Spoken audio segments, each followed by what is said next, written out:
Before we dive in, I've got a quick question for you. Where are you watching from right now, and what time is it?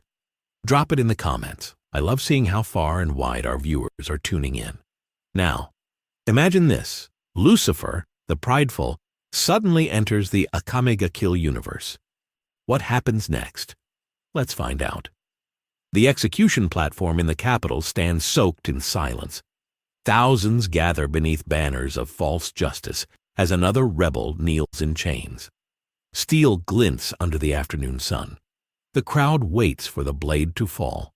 High above, hidden along the rooftops, members of Night Raid watch with restrained fury. This is routine in the Empire. Public fear is policy. Death is a spectacle.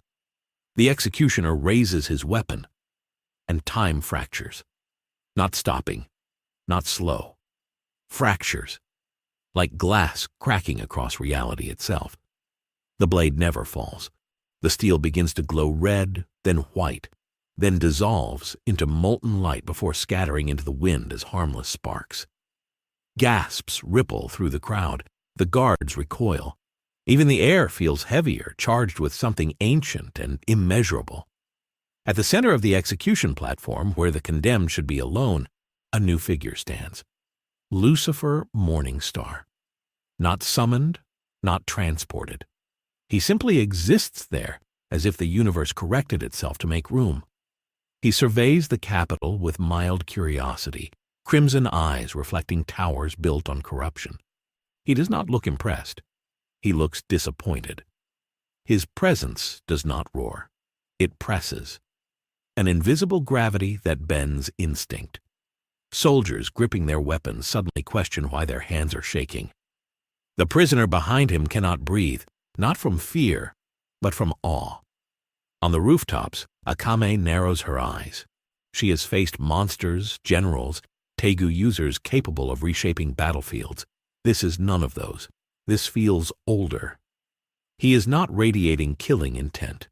He is radiating judgment. Below, officials scramble. Messengers shout orders. The execution captain demands the intruder identify himself. Lucifer turns slowly, as if remembering that lesser beings require introductions. When he speaks, his voice is calm, cultured, and utterly certain. You built a kingdom on screams. The words are not loud. They do not need to be. Every person in the square hears them, as if whispered directly into their mind. Guards rush forward in reflex. Spears thrust toward him. They never touch him. The weapons bend mid-air, metal twisting away as though ashamed of their purpose. Wood splinters before impact.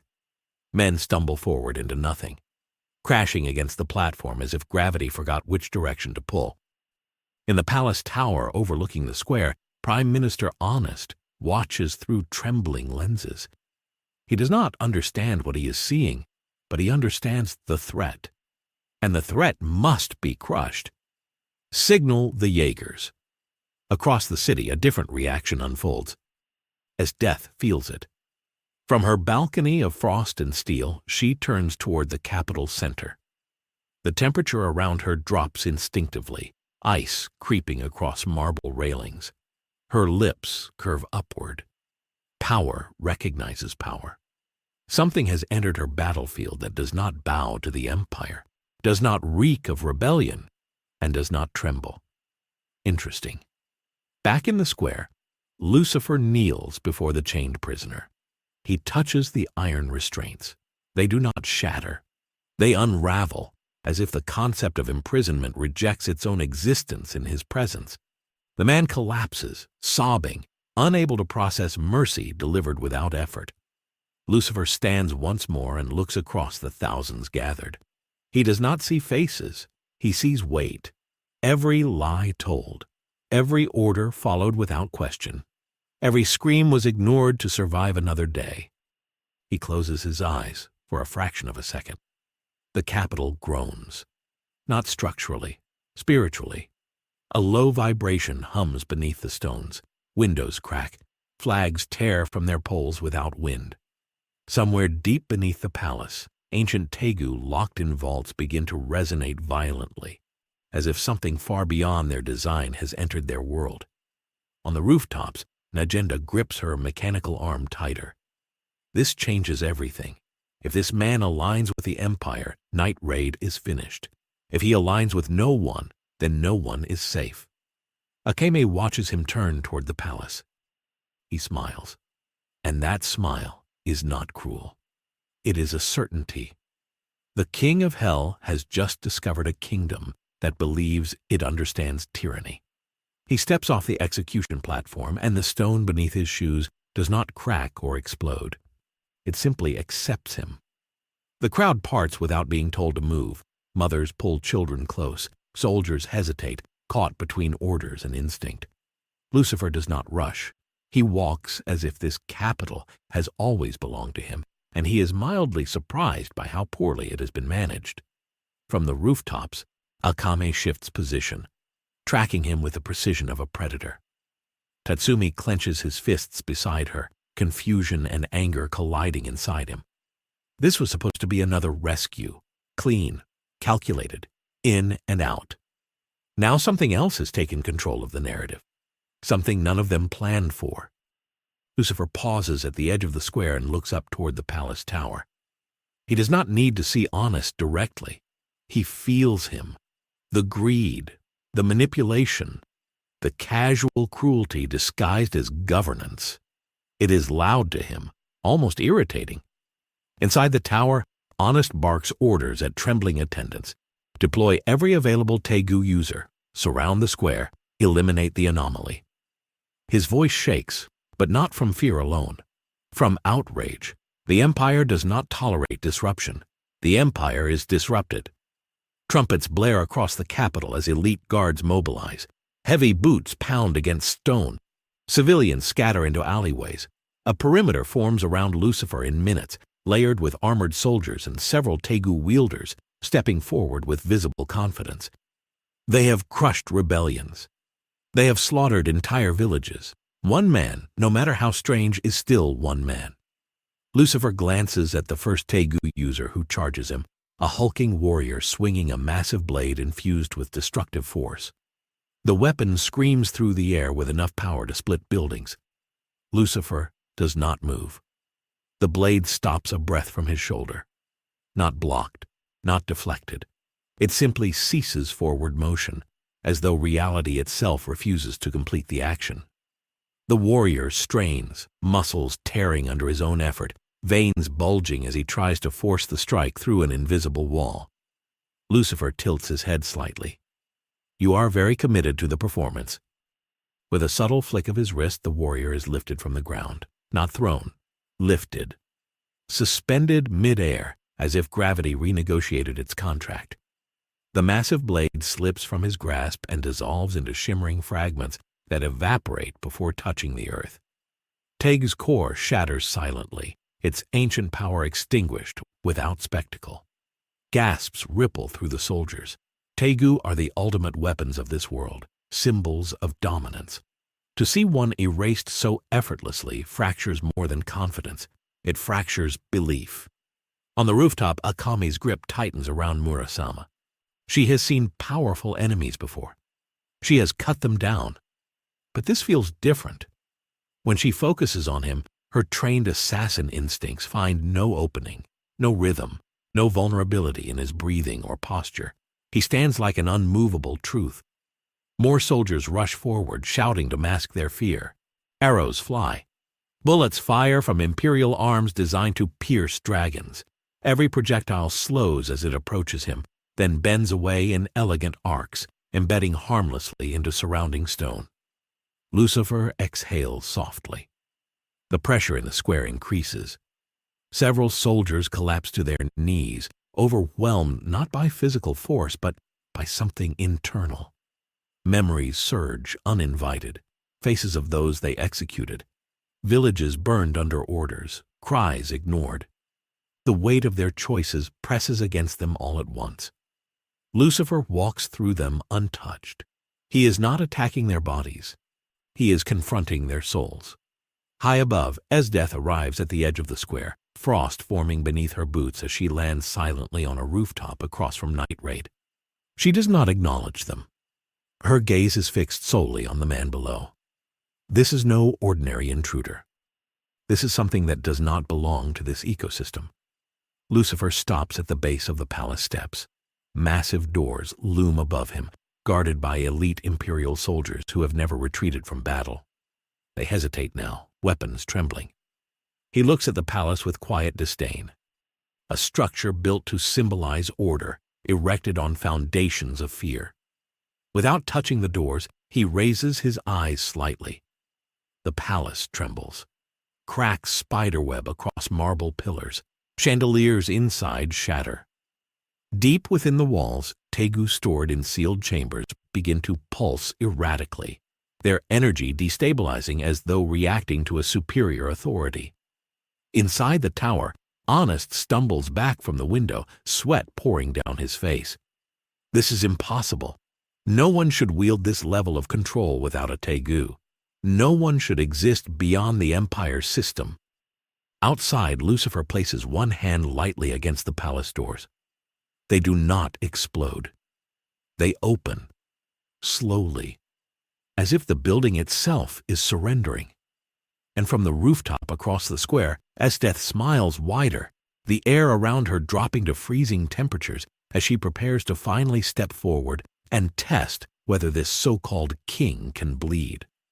Cold air sweeps down the palace steps as Esdeath descends, frost spreading in elegant spirals with every step she takes. Soldiers instinctively clear a path for her. Where they hesitated before, she does not. Her presence carries lethal certainty. She has crushed revolutions, executed traitors, and frozen entire battlefields into monuments of her will. If this man is a threat to the Empire, she will carve him into something comprehensible.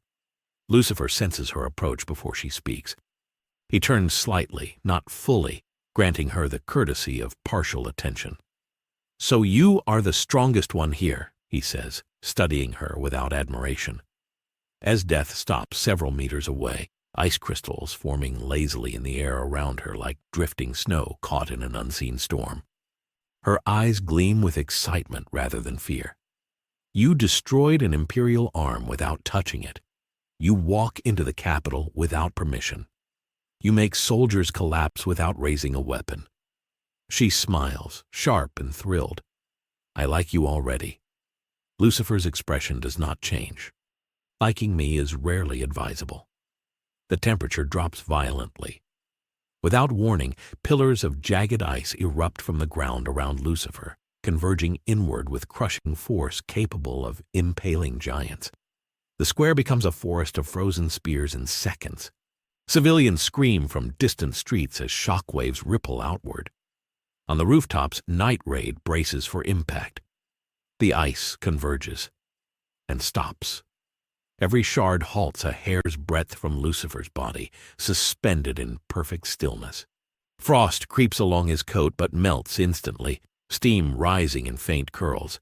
He looks around at the frozen structure encasing him. Creative. With a subtle shift of his gaze, the entire construct fractures, not shatters outward in chaos, but collapses inward into glittering snow that falls harmlessly at its feet. The ground remains unscarred. Esdeath's smile widens further. Her heartbeat quickens. This is not frustration. This is exhilaration. Finally, something that resists her completely. She steps forward again and releases a far more concentrated attack. The air itself crystallizes as a massive wave of absolute zero surges toward him. Freezing stone mid-vibration, halting water in fountains across the square. Even distant rooftops glaze over in white. Lucifer lifts one hand. The wave splits around him like a river encountering an immovable cliff.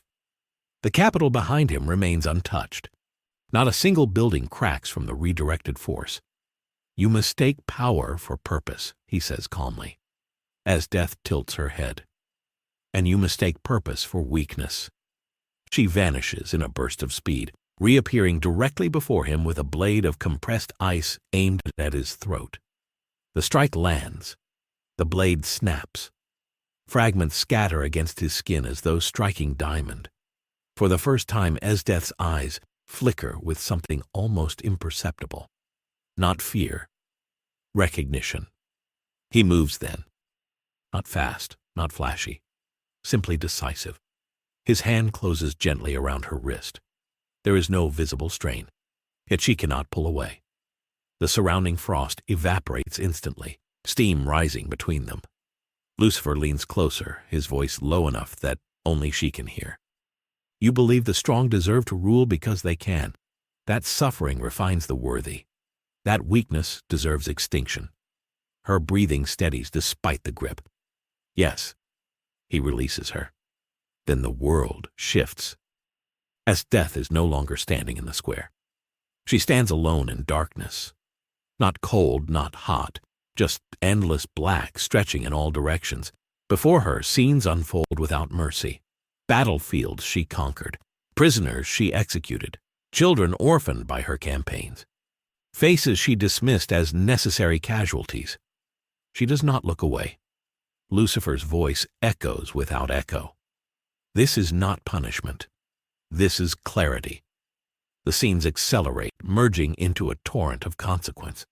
Every action magnified beyond justification. Every decision rippled outward into unseen devastation. Then it stops. She is back in the square, knees slightly bent as if gravity returned abruptly. The frost around her has vanished completely. The soldiers stare, unable to comprehend what just occurred.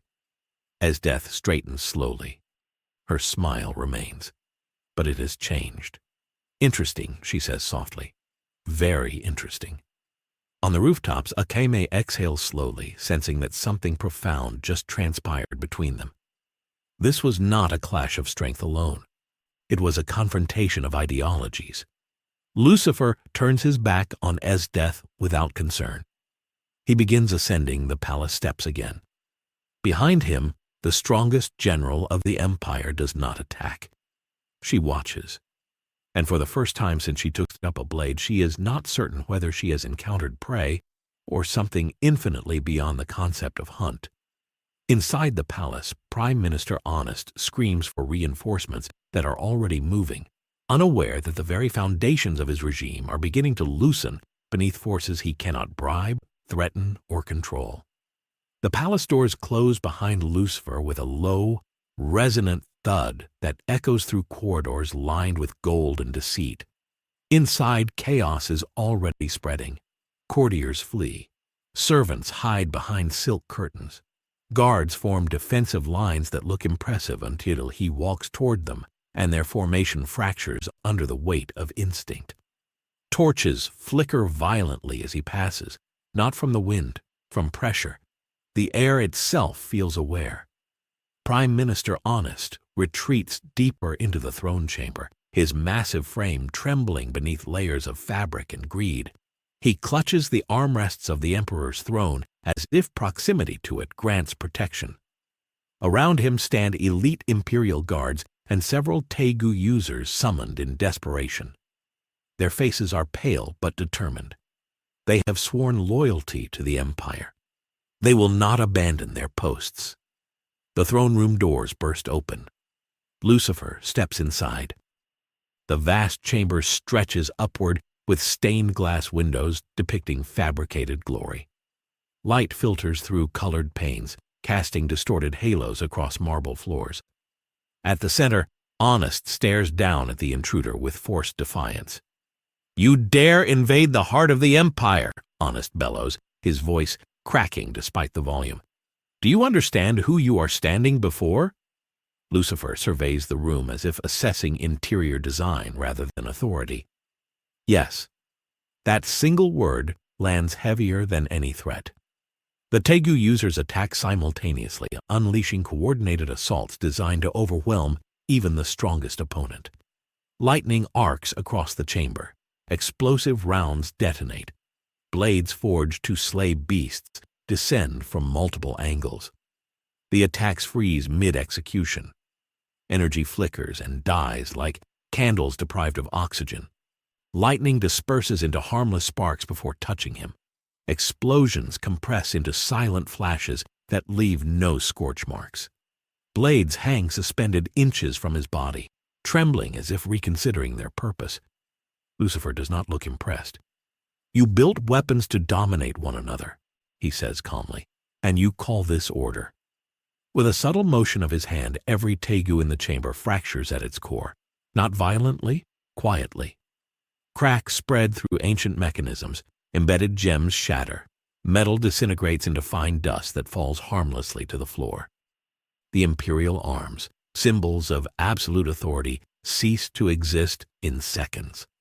The guards collapse, not wounded, but overwhelmed by a wave of realization crashing through their minds. Memories surface unfiltered, orders carried out without question, innocence sacrificed for political convenience. The throne behind Honest begins to splinter, hairline fractures spreading through its ornate structure.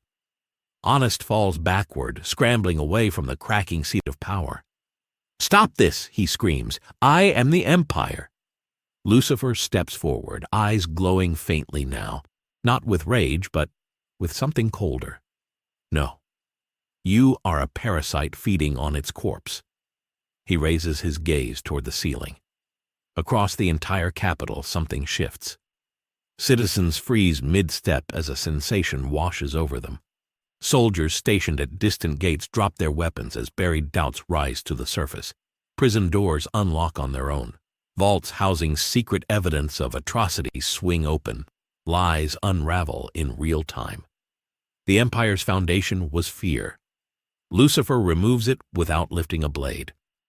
Back outside, Night Raid watches in stunned silence as shockwaves of change ripple outward from the palace. Akame feels it like a tremor in her bones. The system they dedicated their lives to dismantling is collapsing in minutes.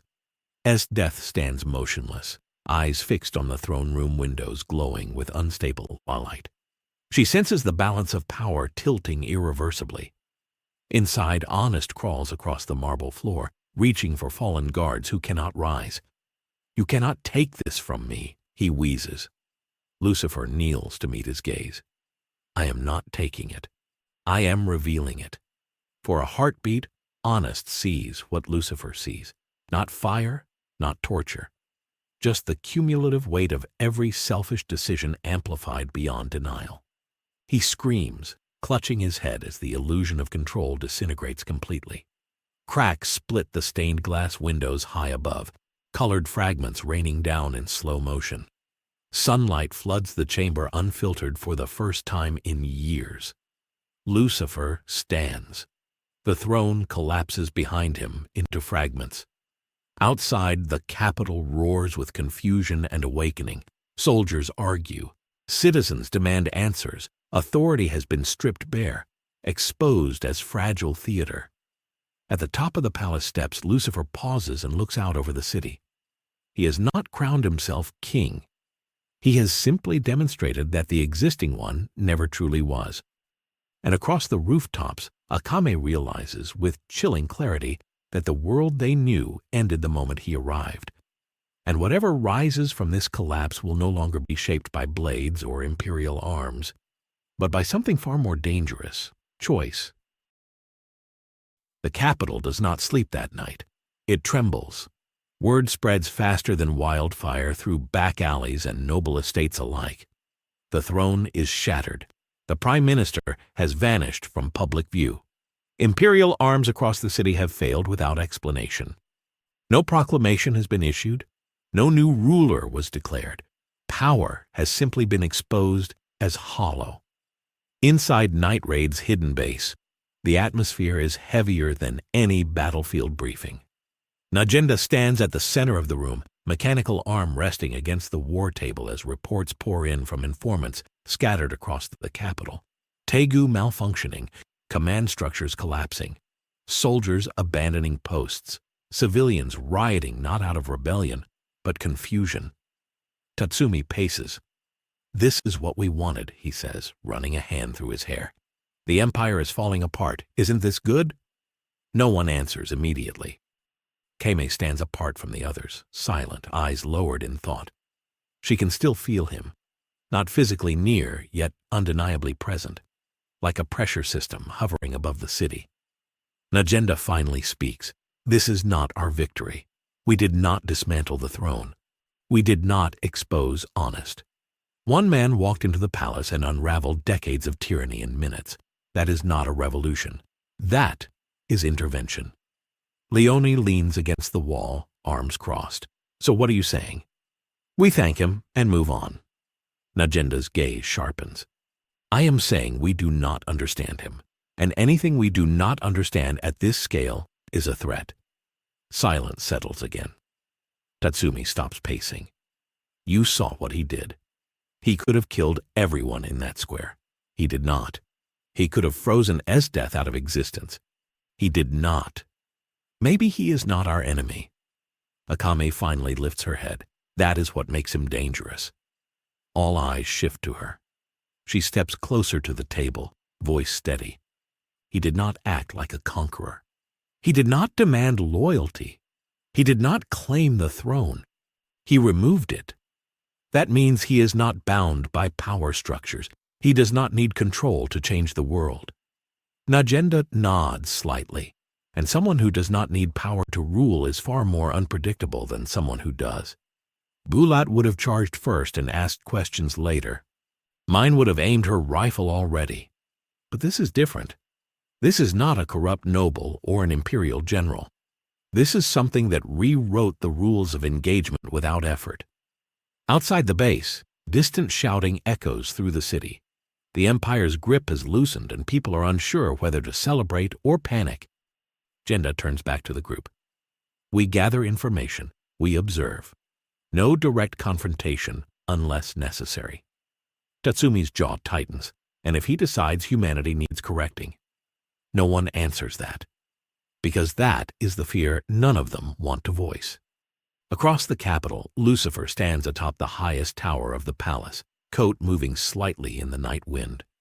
Fires burn in scattered districts as unrest spreads.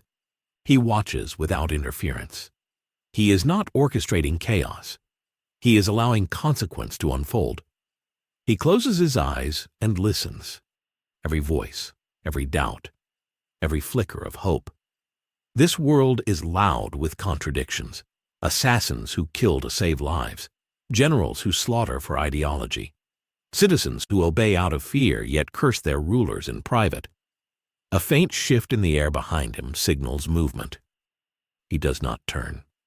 On a nearby rooftop, a shadow detaches from darkness. Akame has made her decision. Akame moves with the quiet precision that has earned her the title of the Empire's most feared assassin. Each step is deliberate, every landing calculated to avoid sound, to avoid notice. But she does not need stealth anymore. Not against him. She feels his presence as one senses the tide, inevitable, immense, and impossible to resist.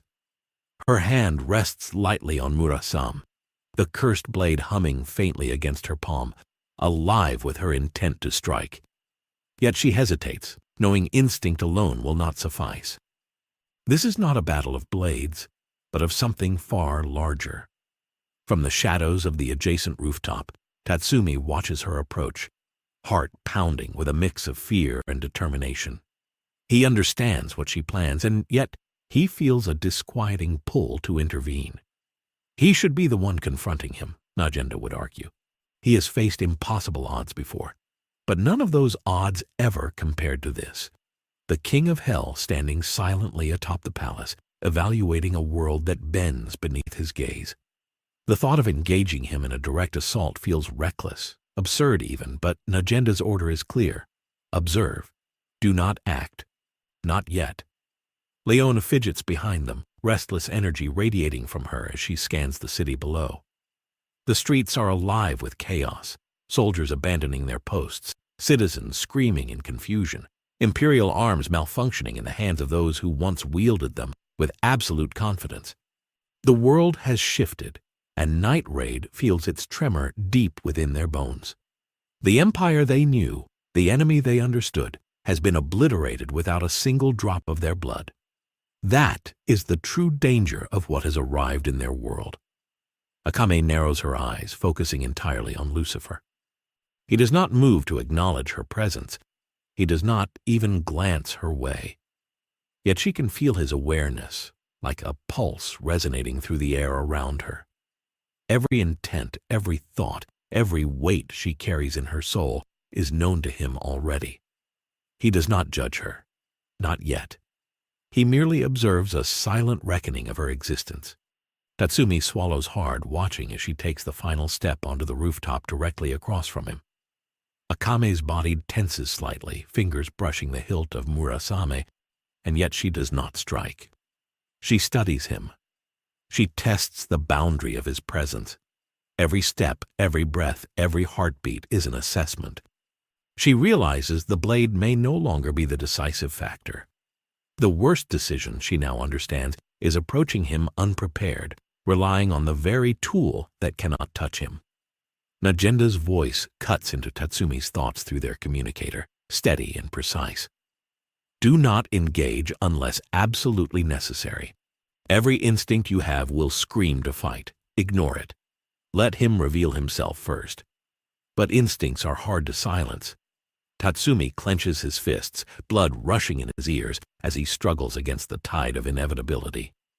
Akame is out there, a single shadowed figure against the King of Hell, and he knows what she contemplates.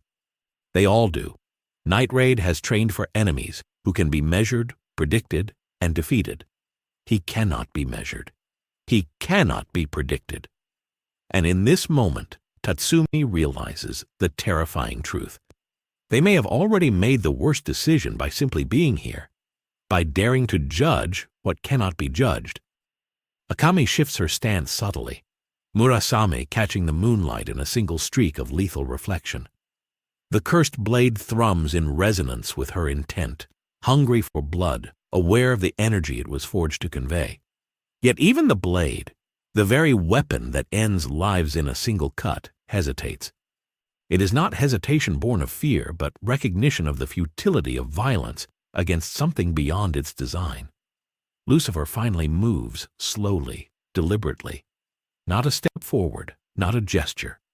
Just the slightest tilt of his head as if acknowledging her presence. The air thickens, charged with a gravity that makes even the winds pause. Akame's muscles lock instinctively. Tatsumi feels it too, a pressure that bends reality itself, compressing the rooftop under their feet without visible force. Every instinct, every reflex, every carefully honed skill Night Raid possesses is rendered almost meaningless under the weight of him. He speaks, his voice carrying effortlessly across the distance between them, low and measured. You are not here to kill. Akame tightens her grip on Murasame, resisting the urge to respond verbally. His observation is correct. She is not here to kill. She is here to test, to understand, to determine whether the world she protects is worth preserving. Every assassin carries that instinct, that calculus of life and death, and yet in this presence it feels insignificant. Lucifer tilts his head again, a smile barely perceptible, more curiosity than amusement. The humans here are fragile, he muses silently, yet capable of so much weight in choices they do not even recognize. The city trembles under the consequences they are unaware of, and these shadows, these assassins, step forward as if they hold any sway at all. Night Raid remains on the rooftops, watching, holding their breath, understanding for the first time that observation may not be their advantage, that even their skills, honed in countless missions, may be irrelevant. The worst decision is not confronting him directly. The worst decision is underestimating him at all, thinking they can influence the outcome, and that realization strikes them like a blade sharper than any Murasame could ever be. Akame shifts slightly, the faintest sound as her cloak brushes the stone.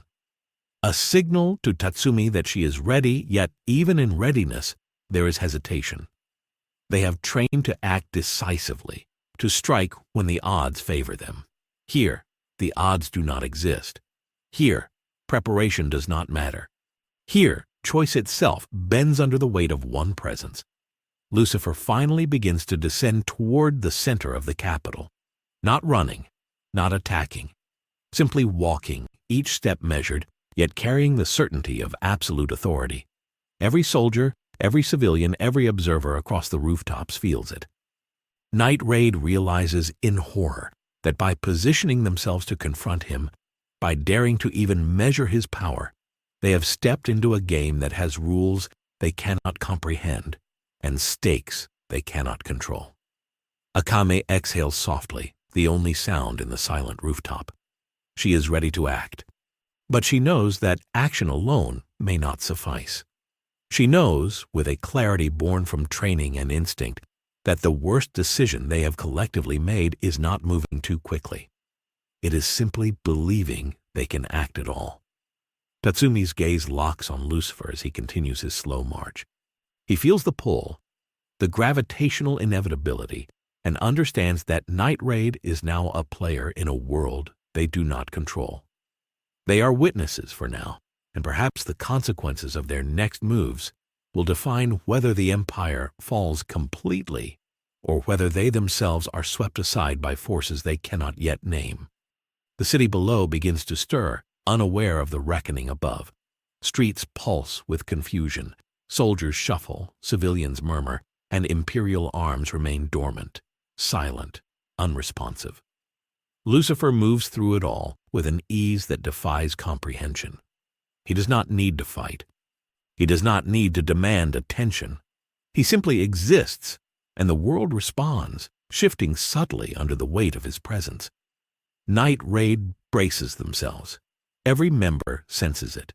The worst decision has already been made, and they are now caught in a tide of events that no strategy, no skill, no tegu, and no assassination can fully navigate. The city watches, the Empire quivers, and above all, one man walks unchallenged, rewriting the rules as he goes, while Night Raid realizes with chilling clarity that engaging him may be their deadliest mistake yet. Akame tightens her grip on Murasame as she steps slightly forward, her body tense like a coiled spring, every muscle ready to strike.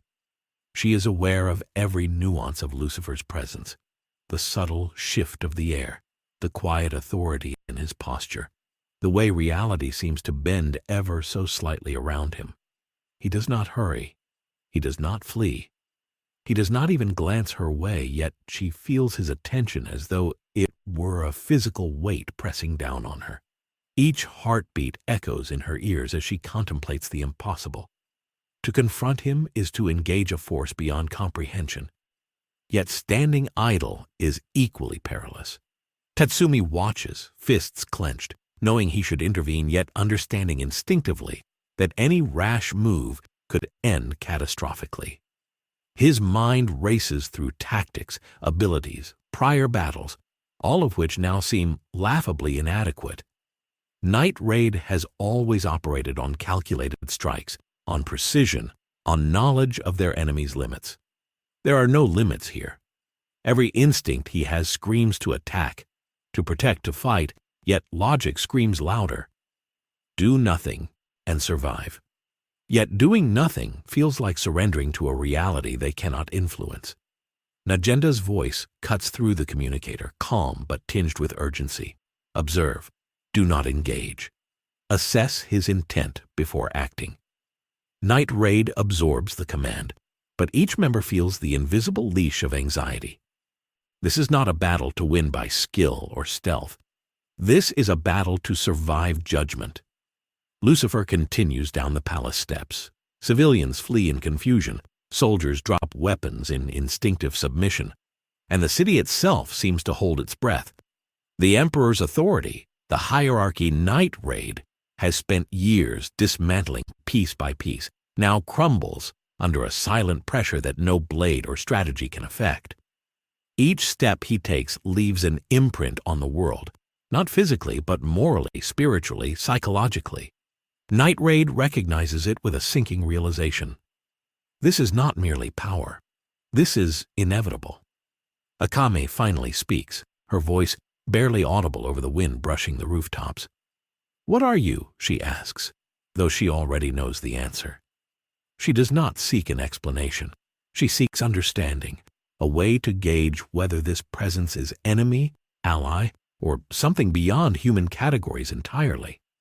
Lucifer stops mid-step, finally turning his head slightly, just enough to acknowledge her existence without fully committing his attention.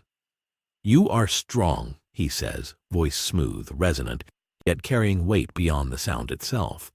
"But strength without comprehension is dangerous. Your kind kills to achieve a goal, yet fails to see the full consequences of your actions." The words hit Akame like a physical blow. She knows they are true. Night Raid kills to dismantle tyranny, to protect the innocent, to punish those who abuse power. Yet in this presence, all their calculations, all their justifications seem fragile, hollow. They are tools wielded by humans in a world now governed by forces beyond mortal understanding. Tatsumi exhales slowly, heart pounding. The reality they are facing is inescapable. Any action they take now carries consequences they cannot predict. The worst decision is not striking too soon. It is assuming that any decision they make matters in the way they understand it. The Empire's collapse is no longer a matter of stealth, assassination, or strategy. It is a matter of observing a force capable of rewriting the moral and physical rules of their world with nothing more than presence and intent. Lucifer steps closer to the center of the square. Each movement is deliberate, composed, effortless. He does not need to dominate. He does not need to fight. The ground beneath him seems to yield instinctively, bowing to the weight of his authority.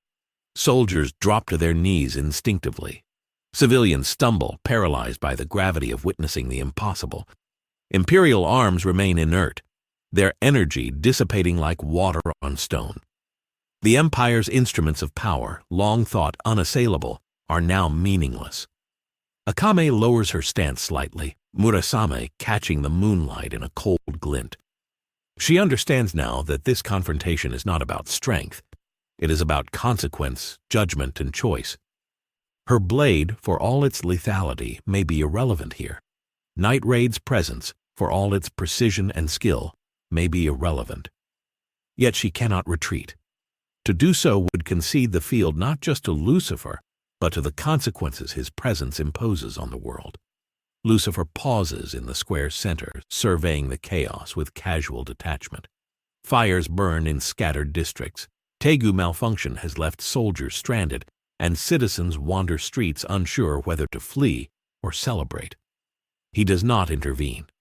He does not act. He merely observes, letting the natural consequences of the Empire's corruption unfold under his gaze. Night Raid realizes with chilling clarity that any attempt to interfere may accelerate disaster. Their worst decision has already been made merely by stepping into this reality. Akame exhales, steadying herself against the wind. She knows what she must do, not strike recklessly, not rely on conventional tactics. She must understand him. She must gauge intent. She must survive. Every member of Night Raid holds their position, silent, tense, aware that the next moment may demand a decision far beyond their experience. The worst decision is no longer hypothetical. It is immediate, pressing, and inescapable. They have entered a world ruled not by skill, not by courage, but by a force that operates on principles they cannot yet comprehend. Lucifer's gaze sweeps across the rooftops. He senses them, not as threats individually, but as variables in a system. Night Raid's presence, their choices, their hesitation, all are observed, calculated, and recorded. He has not acted against them yet. He does not need to. The knowledge of their weakness, the exposure of their assumptions, is already in motion. The moral and strategic consequences of their decision to confront him will unfold naturally, like a tide moving toward an inevitable shore.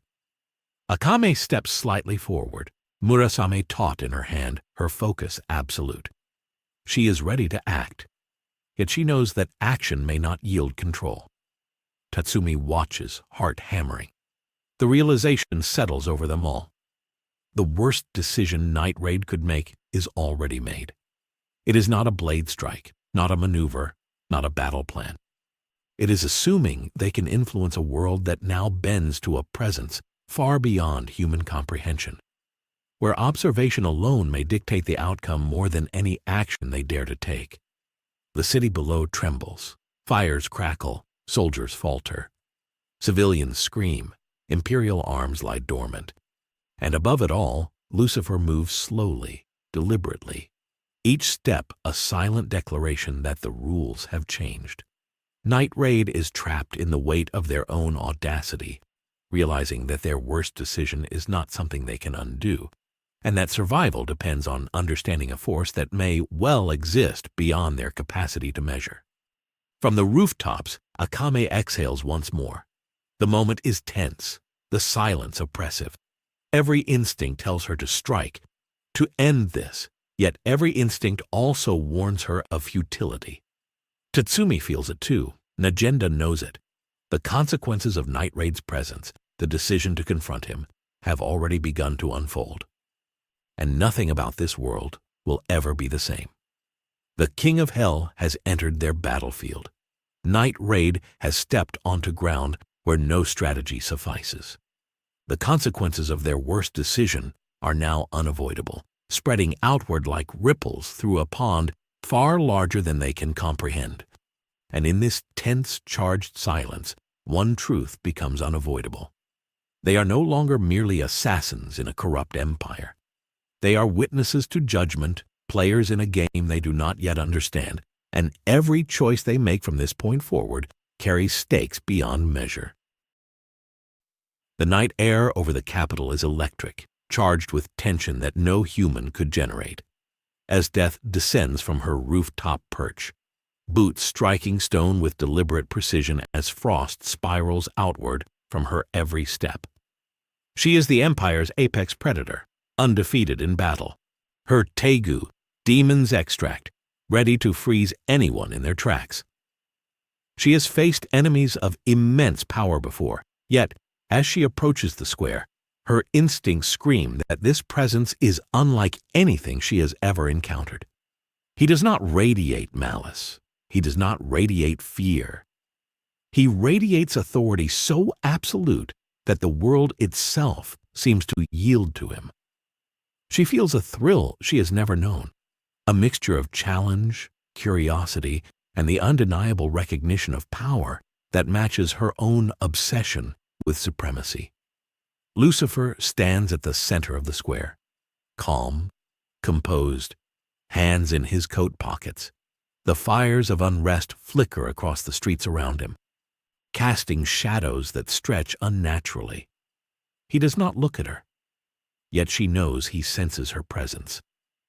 Her mind races through tactics, analyzing angles, wind currents, potential Tegu combinations, and yet for the first time, calculation feels inadequate. He has rewritten the rules simply by existing. Weapons malfunction in his vicinity. Soldiers falter. The Empire trembles. He is not bound by mortal law or logic. She steps closer, eyes narrowing, a faint smile touching her lips as frost begins to spiral higher around her. She releases an icy gust into the night air, compressing it into shards sharp enough to pierce steel. The wind carries the scent of winter and death, an announcement of intent that has always signaled her superiority. She moves with precision, ready to test this anomaly, prepared to dominate if necessary. Yet every shard she sends toward him halts midair, not deflected, not blocked, suspended, frozen in a violent stasis, as if the universe itself refuses to let them strike. Her breath hitches, a fleeting reaction she does not hide even as her eyes widen.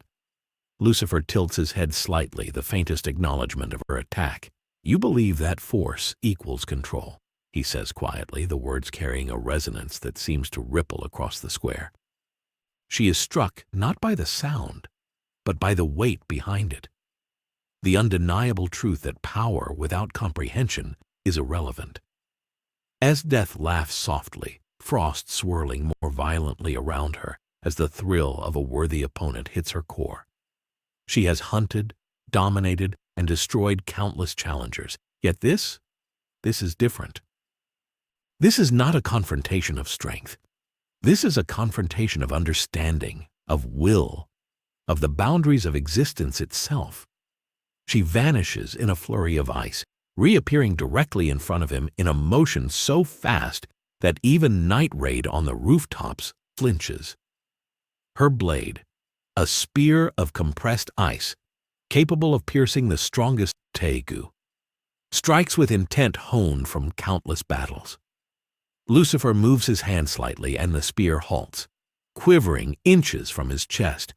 His calm, deliberate presence freezes more than just the blade. Time seems to stretch, the world holding its breath, acknowledging that a force of unimaginable consequence has arrived in their midst. Esdeath's eyes flicker, the first sign of real challenge to her perception. Her strikes, her precision, her understanding of battlefield supremacy, they mean nothing here. Lucifer steps forward, 1 foot unhurried, closing the distance with deliberate ease. The frost around her begins to melt slightly in his presence, evaporating into steam that rises like whispered warnings. He does not strike. He does not move with hostility. He does not act. And yet the pressure is unbearable. Esdeath feels it in her bones, in her blood, in her soul. A silent decree that the world has shifted in ways she cannot yet define. Her laughter fades into a sharp exhale. She spins, launching an even more concentrated attack. Entire columns of ice rise from the square, twisting, spiraling, creating a storm of frozen fury designed to crush or freeze him. Soldiers and civilians alike duck instinctively as shards the size of cannonballs spin toward him. Yet not a single one lands. The storm fractures, splintering into harmless ice crystals that fall like snow at his feet. Every effort to overwhelm him is met with the same effortless negation. Esdeath takes a step back, eyes wide but gleaming with exhilaration. For the first time in her life, she feels the thrill of truly equal opposition, not in terms of combat ability alone, but in sheer presence, will, and influence. Every instinct screams to attack, yet every analysis warns that her blade may not even graze him. She is both predator and prey, challenged in ways she has never been challenged. Lucifer tilts his head again, a faint smile barely perceptible on his lips. Fascinating, he says, and in that single word lies observation, judgment, and amusement. He does not move aggressively, yet he commands the space around him in a way that is undeniable. Every soldier, every citizen, every assassin watching feels the shift. The confrontation is not a battle in the traditional sense. It is an engagement with the very essence of power and consequence. Esdeath gathers herself, breathing evenly now, frost spiraling higher than ever as she channels all her focus. She is dominated. She has conquered, she has frozen entire armies, yet she senses that the rules she relied upon no longer exist. Her Tegu is supreme. Her strategy is flawless. Yet against him, it is almost irrelevant. She knows she must recalibrate to consider this encounter not as a battle, but as a reckoning, and that recognition alone sends a shiver down her spine. Night Raid watches from the rooftops, Akame's gaze fixed on the unfolding scene. Every member senses that this is not merely a confrontation between two forces, it is a paradigm shift.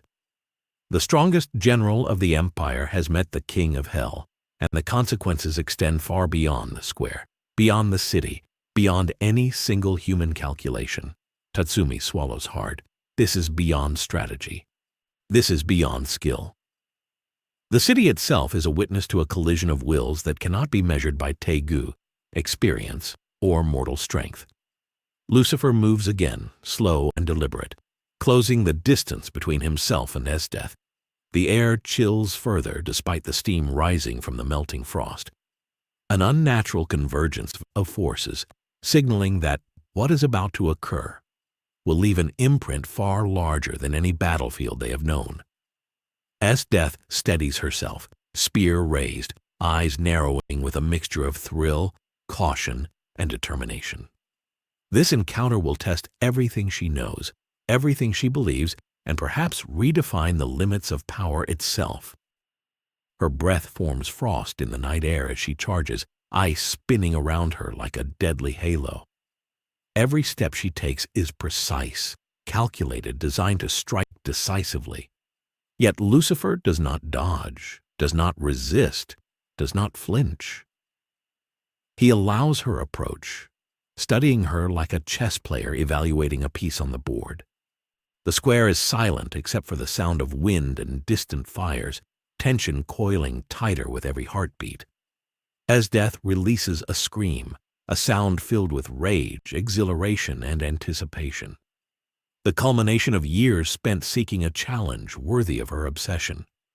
She strikes with everything she has, but even as Murasame would in Akame's hands, the strike reaches him and fails to connect in any meaningful way. His presence bends reality around him. Every attack she launches, every skill she channels, meets resistance not of force, but of principle. He exists beyond the rules she has always relied upon. The frost swirls violently, steam rises, the square trembles slightly under the weight of their confrontation. Soldiers and civilians alike stare, frozen in awe and terror. Night Raid watches from above, realizing that their worst fears are coming true. Esdeath, the undefeated predator, is matched not merely in power, but in authority over the very fabric of their world. The devil walks among them, and the strongest general of the empire is forced to reckon with the impossible. Esdeath pauses mid-strike, frost spiraling like a storm around her, her body coiled in perfect readiness. She understands what she faces, not merely an enemy, not merely a power, but a force beyond comprehension. A presence that can judge and unmake with little effort. Her gaze locks on him, unwavering, as she realizes that this encounter is not about winning or losing. It is about understanding, adapting, and surviving a reckoning that has already begun. Lucifer finally speaks again, his voice carrying easily over the wind and chaos of the square. "You believe in absolute strength," he says, almost softly, yet every word carries authority beyond measure. "That belief is fragile," he continues, "because it is untested against understanding, choice, and consequence." As Death's eyes narrow further, frost spiraling higher, as she internalizes the truth of his words. The confrontation is no longer a battle, it is judgment. The square holds its breath, the world itself pausing to witness the moment when Esdeath, the Empire's apex predator, meets the devil incarnate and realizes that everything she has known about power, strength, and control may no longer apply. Every strike, every movement, every breath is now a study, a test, a measurement of limits she cannot yet define. Night Raid watches above, Akame and Tatsumi frozen in observation, understanding fully that the consequences of this encounter will ripple through the city, the empire, and their own lives in ways that are irrevocable. As Death exhales, frost streaming off her body in a violent spiral, and prepares to strike again. The devil stands before her, calm, unflinching, observing. The next few moments will decide not only the outcome of this confrontation, but the very rules of engagement in a world that is rapidly becoming unrecognizable.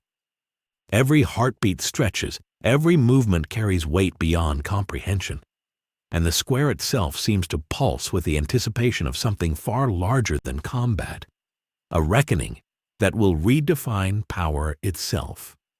As Death steadies herself, spear in hand, frost spiraling violently as if responding to her own heartbeat. Her eyes lock on Lucifer, scanning, analyzing, searching for a weakness.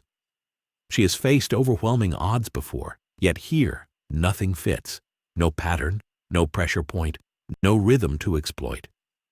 He does not move aggressively. He does not strike. Yet the air around him seems alive, bending in subtle ways that unsettle her instincts. Her tegu, her entire being built around domination and absolute control, now feels almost impotent. For the first time, she questions her own limits. Lucifer tilts his head slightly, observing her, the faintest smile brushing his lips. Fascinating, he muses internally. The predator approaches the anomaly without fear, yet she does not fully understand the rules of engagement in his presence. Strength, speed, precision, these are meaningless against the principle of inevitability he embodies. The devil does not need to act to dominate. Presence alone is enough to unbalance, to judge, to command. Esdeath feels it in her bones, the subtle weight of being measured and found equal in ways she cannot quantify. She exhales sharply, and the frost surrounding her spirals higher, forming jagged peaks that cut across the square like frozen sentinels. Every step she takes toward him leaves a trail of ice curling unnaturally, defying even gravity in small, imperceptible ways. Civilians and soldiers alike watch from a safe distance, unaware of the full extent of the confrontation but sensing a force beyond comprehension. Night Raid on the rooftops remains motionless, every member caught in the tension of the moment, hearts hammering as they try to anticipate what might happen next. Death lunges, spear thrusting with blinding speed, aimed directly at Lucifer's chest. The strike is flawless, a culmination of years spent mastering battlefield supremacy, and yet it halts midair, suspended inches from him. Not deflected, not stopped. Suspended, as if the very fabric of reality refuses to allow the act to complete. Her eyes widen, lips parting slightly, and for the first time she feels the edge of uncertainty, a foreign, almost intoxicating sensation. Lucifer finally moves, a subtle step aside, not fast, not aggressive, but deliberate. The spear remains suspended, hovering near him before evaporating silently into mist. He does not flinch. He does not raise a hand in offense. His presence alone negates the attack.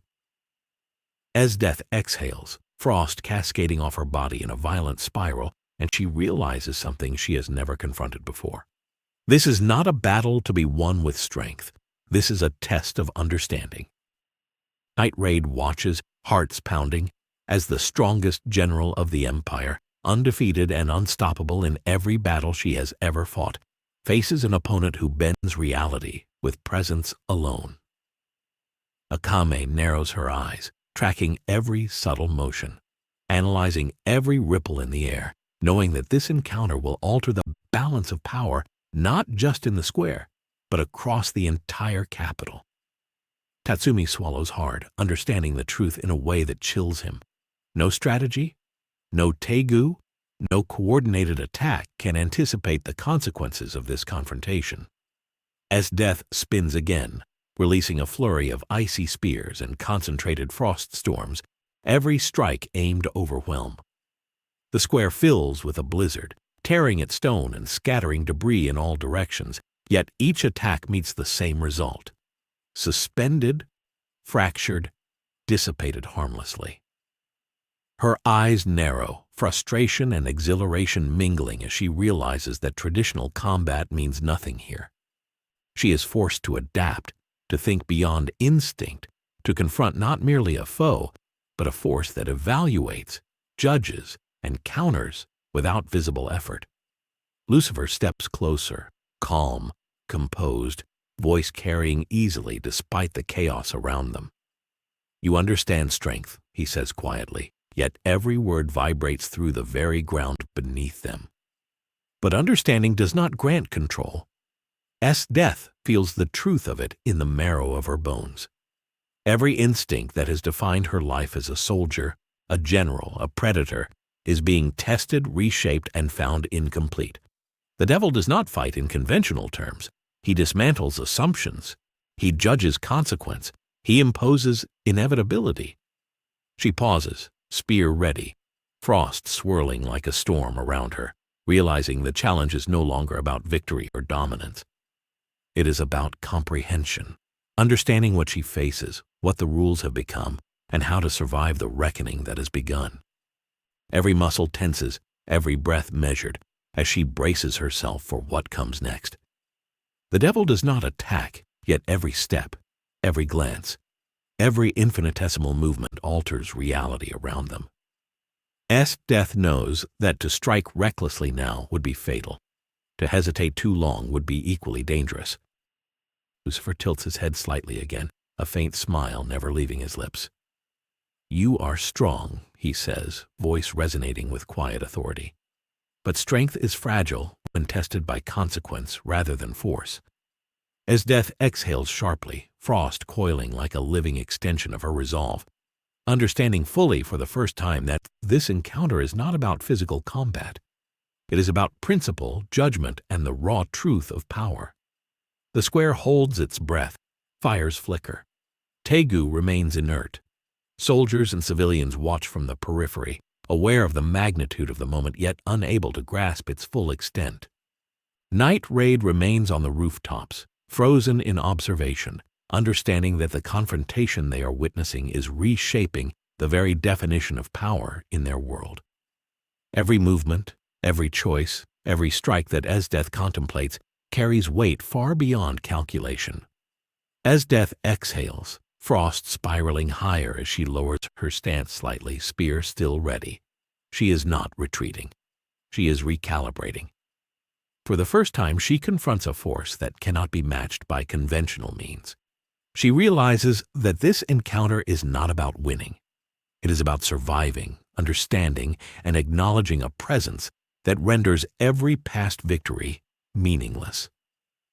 The devil stands before her, unyielding, patient, assessing, and Esdeath knows that the next moments will define not just this battle, but the very rules that govern life, death, and power in the Akame ga Kill universe.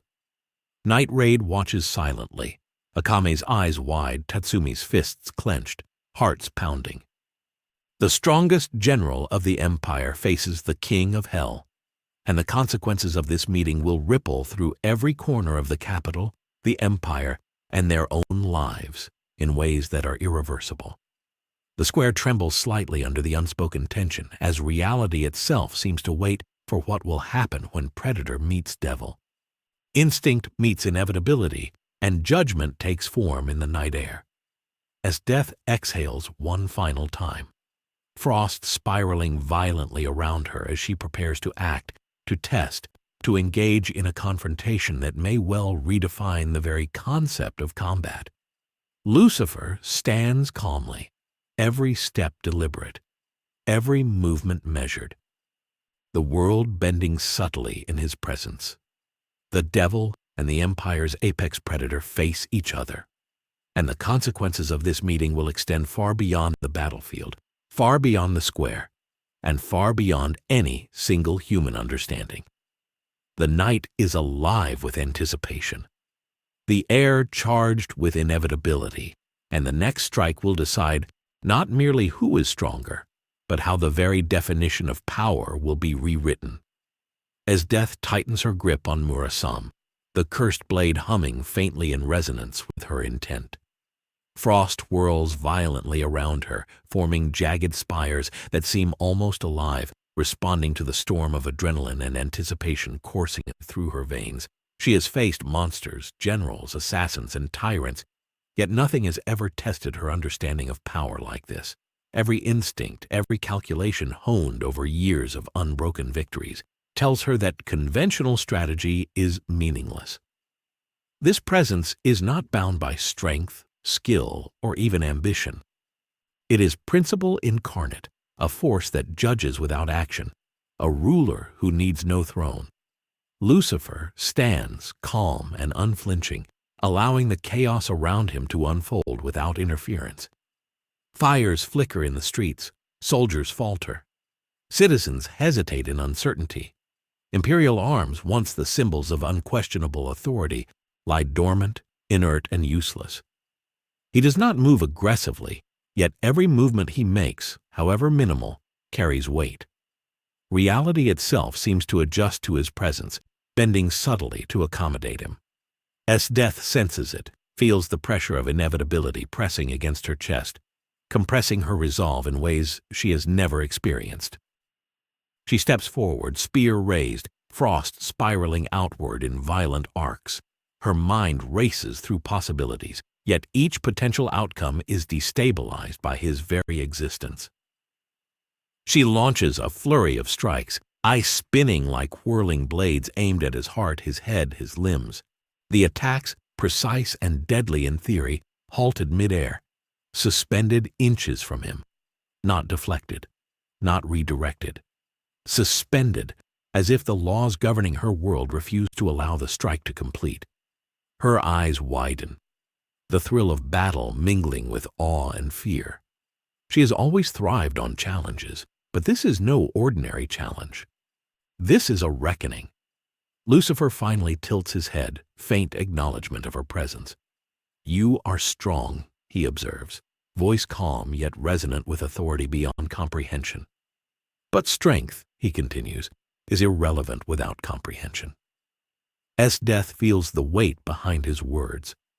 The undeniable truth that her entire life, her victories, her concept of domination has been measured against a standard far larger than her own.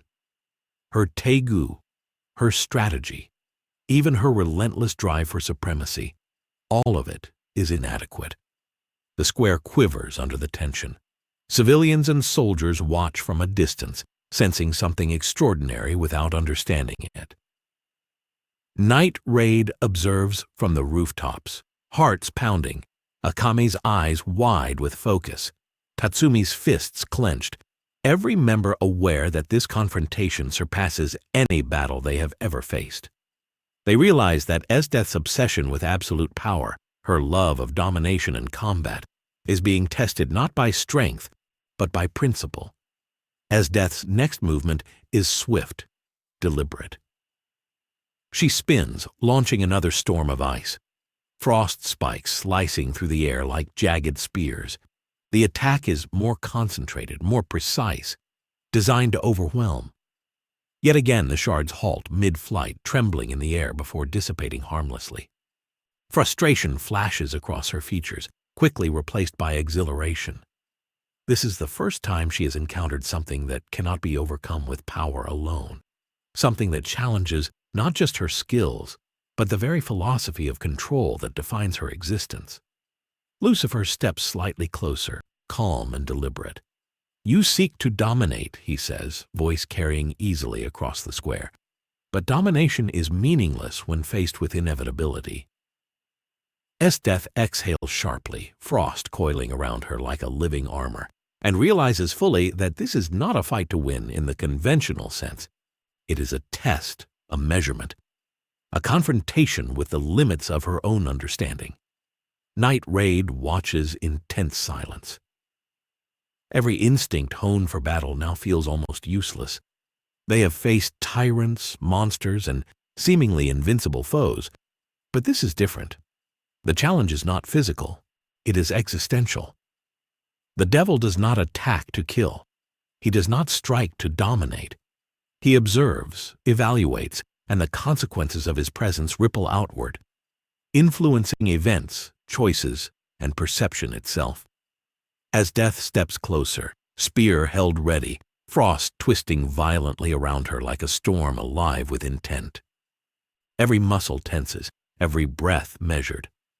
She knows that action without comprehension could be fatal, yet to hesitate is equally dangerous. Her eyes lock on him, burning with the thrill of the ultimate challenge. She understands now that this is not about victory or defeat. It is about survival, about testing limits, about meeting a force that cannot be measured by any standard she has ever known. Lucifer finally speaks again, voice calm, resonant, carrying weight that presses against her very mind. "You believe in strength," he says, "but strength is hollow without awareness of consequence." Esdeath feels the truth of it piercing through her, the realization that her obsession with power, her relentless pursuit of supremacy, has led her to a confrontation she cannot control. Every instinct, every skill, every tegu in her arsenal is rendered almost irrelevant by his presence alone. The square shivers as frost and steam mingle violently. Fires flicker. Soldiers hesitate. Civilians watch, captivated and terrified. Night Raid remains perched above, Akame and Tatsumi frozen in observation, understanding fully that they are witnessing a fundamental shift in the definition of power itself. Esdeath exhales, frost spiraling around her violently, spear raised, body coiled in perfect readiness. She is both predator and prey, thrilling and terrified simultaneously, confronting a force that defies the very concept of combat. Lucifer steps closer still, slow, deliberate, unhurried. He does not strike. He does not attack.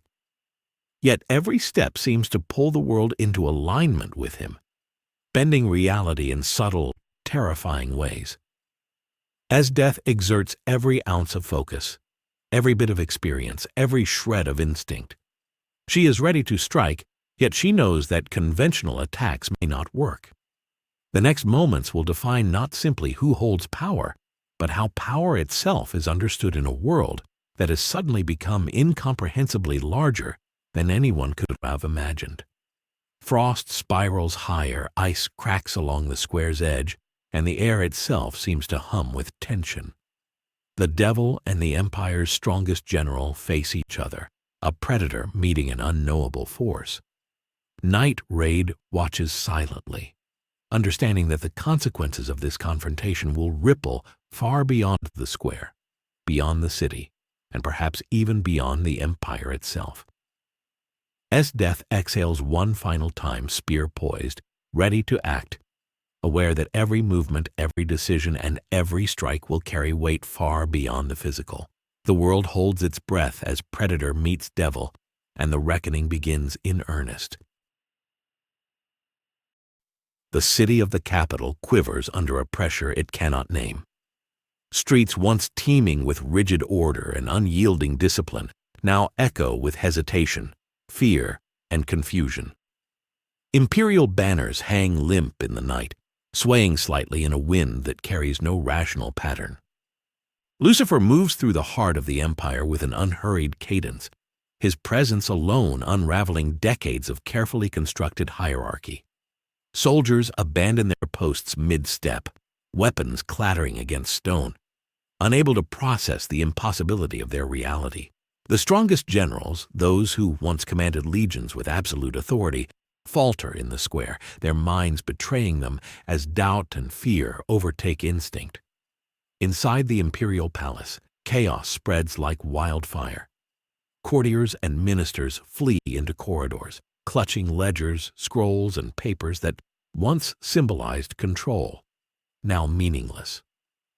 The honest prime minister, who believed himself untouchable, lies crumpled on the floor of the throne chamber, grasping at fragments of authority he no longer commands. He screams, demanding obedience, demanding recognition, but the walls offer no protection. Tegu falters in the hands of those trained to wield them as ultimate instruments of power, shattering or lying inert as if reality itself rejects their use. Every element of the Empire's infrastructure bends and fractures under the subtle, inescapable weight of one presence.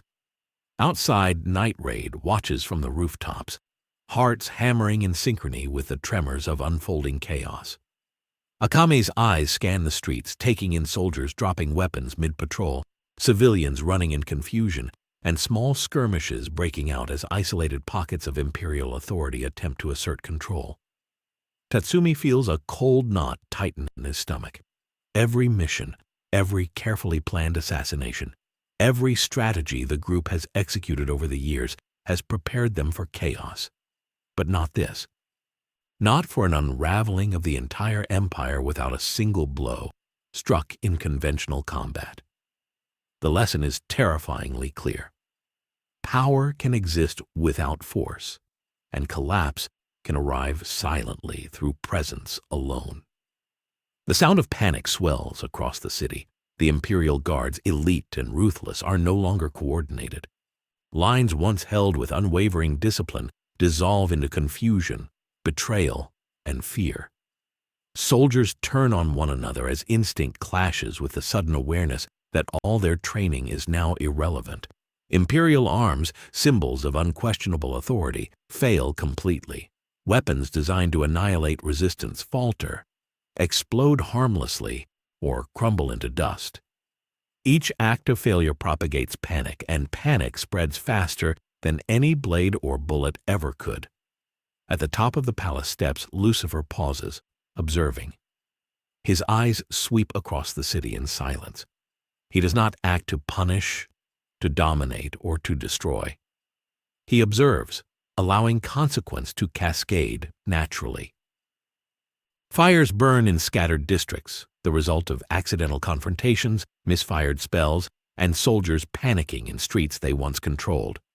Citizens fill the avenues, unsure whether to flee, fight, or celebrate. No orders are given. No commands are obeyed. The Empire's authority, once absolute, has disintegrated in a single night. Esdeath, frozen in a moment of realization, stands amidst her own frost storm, recognizing the futility of her tegu against him. She is powerful, lethal, and unmatched in conventional combat. Yet here her supremacy does not matter.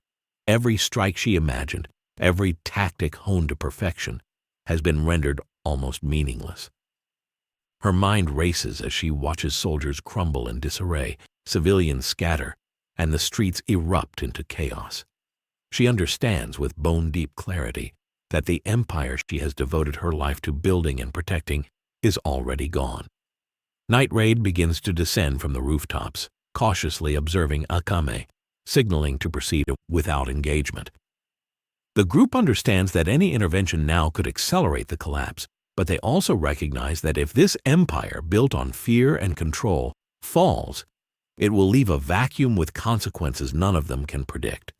Every step they take is measured, silent as they navigate streets filled with trembling soldiers, screaming citizens, and the eerie presence of unbroken order giving way to complete disorder.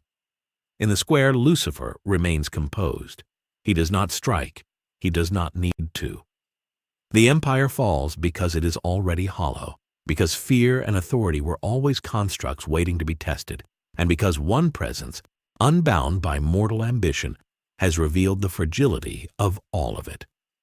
Buildings echo with distant shouts. Nobles hide behind walls that will not protect them. Guards collapse from hesitation rather than injury. The collapse is total, and yet no conventional act of warfare is responsible. From the rooftops, Tatsumi exhales, heart pounding. He watches the city crumble, sees the Empire's soldiers reduced to confusion and despair, and realizes the magnitude of what has occurred. No night raid mission, no assassination, no strategy could ever have achieved this. The collapse is complete, comprehensive, and terrifyingly absolute. He glances at Akame. She nods slightly, sharing the understanding. They are witnessing something that transcends human combat, something that rewrites the rules of power itself. Lucifer steps forward into the center of the main square. Citizens stop mid-step, soldiers freeze in disbelief, and the entire capital seems to pulse with an unspoken acknowledgement. The empire is no more. There is no resistance left, no chain of command to enforce obedience, and no throne to symbolize control. The city's very fabric has shifted. Even the stones beneath their feet feel altered, as though the weight of consequence has settled into the foundations. Small fires flicker across districts as structural decay and human panic combine. Looting begins spontaneously, yet it is not organized. Soldiers attempt to form ranks, but hesitation overwhelms action. Citizens shout at empty streets, demanding guidance, protection, and explanation. None comes. The empire, once an unstoppable force of fear and authority, has fallen in a single night. Not by war, not by rebellion, not by cunning, but by the subtle, undeniable influence of a single being whose presence bends the world itself. Night Raid moves cautiously, avoiding both the flames and the panicked citizens. They observe the consequences of Lucifer's presence as the city continues to unravel. Every fallen soldier, every abandoned weapon, every terrified citizen is a testament to the magnitude of what one being can achieve without striking a single blow in traditional combat. The group understands the terrifying lesson. The collapse of power does not require force. It requires inevitability, presence, and the subtle alignment of consequence. In the palace, the honest prime minister crawls across broken marble floors, desperate to cling to remnants of authority. Tegu lies scattered around him, inert and useless. His mind races through commands, through threats, through calculations meant to preserve his power, and yet every effort is meaningless. The world itself refuses to acknowledge his authority. He screams into the night, but there is no response, no obedience, no fear left to exploit. The empire he believed eternal has vanished under the weight of inevitability. Esdeath watches from the square, frost still coiling around her. She sees soldiers faltering, civilians panicking, and realizes the scope of what has been accomplished. It is not destruction born of violence. It is the unmaking of control itself, a collapse that renders power, tegu, and strategy meaningless. She exhales, the frost swirling violently around her, acknowledging the lesson. The empire has fallen in a single night, and the world will never be the same. From the rooftops, Night Raid continues to move cautiously, witnessing, recording, surviving. The city's collapse is total, comprehensive, and immediate. Streets echo with the sound of fear, confusion, and the raw recognition of power beyond comprehension. Akame signals to the group, observe, do not act. Every instinct screams to intervene, yet logic dictates restraint. They are witnesses, not participants, in the unmaking of an empire. Lucifer finally raises his gaze to the capital as a whole. The fires, the chaos, the crumbling authority, the trembling citizens, all are accounted for in the quiet of his observation. He has not been destroyed. He has revealed. The empire fell in a single night because it was already hollow. Its strength, built on fear, obedience, and lies, has been rendered obsolete. Every soldier, every minister, every noble now exists in a world where the old rules no longer apply, and where survival depends not on skill or power, but on recognition of the force that has shifted the very ground they walk on. The night air carries the scent of smoke, frost, and chaos. Streets echo with confusion. Soldiers collapse, citizens flee, and the remnants of imperial authority crumble into irrelevance. Night Raid watches from above, silent, hearts hammering, realizing the full scope of what has occurred. The empire, the unchallenged power structure of an entire world, has fallen in a single night. Not by war, not by strategy, not by rebellion, but by the undeniable presence of a force beyond comprehension, reshaping reality itself. Esdeath exhales, frost spiraling violently around her. She looks across the square at the man who has undone her world without raising a hand in conventional combat. The lesson is clear. Power is fragile. Authority is illusory. Control is meaningless when confronted by inevitability. She straightens, spear ready, ice still coiling violently, understanding that the night has already rewritten the rules, and that the empire's fall is only the beginning. Night Raid watches silently from above. The city trembles under the weight of what has occurred. Every instinct tells them to act, to intervene, to impose order. Yet logic dictates observation. The empire has collapsed in a single night, and the consequences of this collapse will ripple outward in ways none of them can fully comprehend.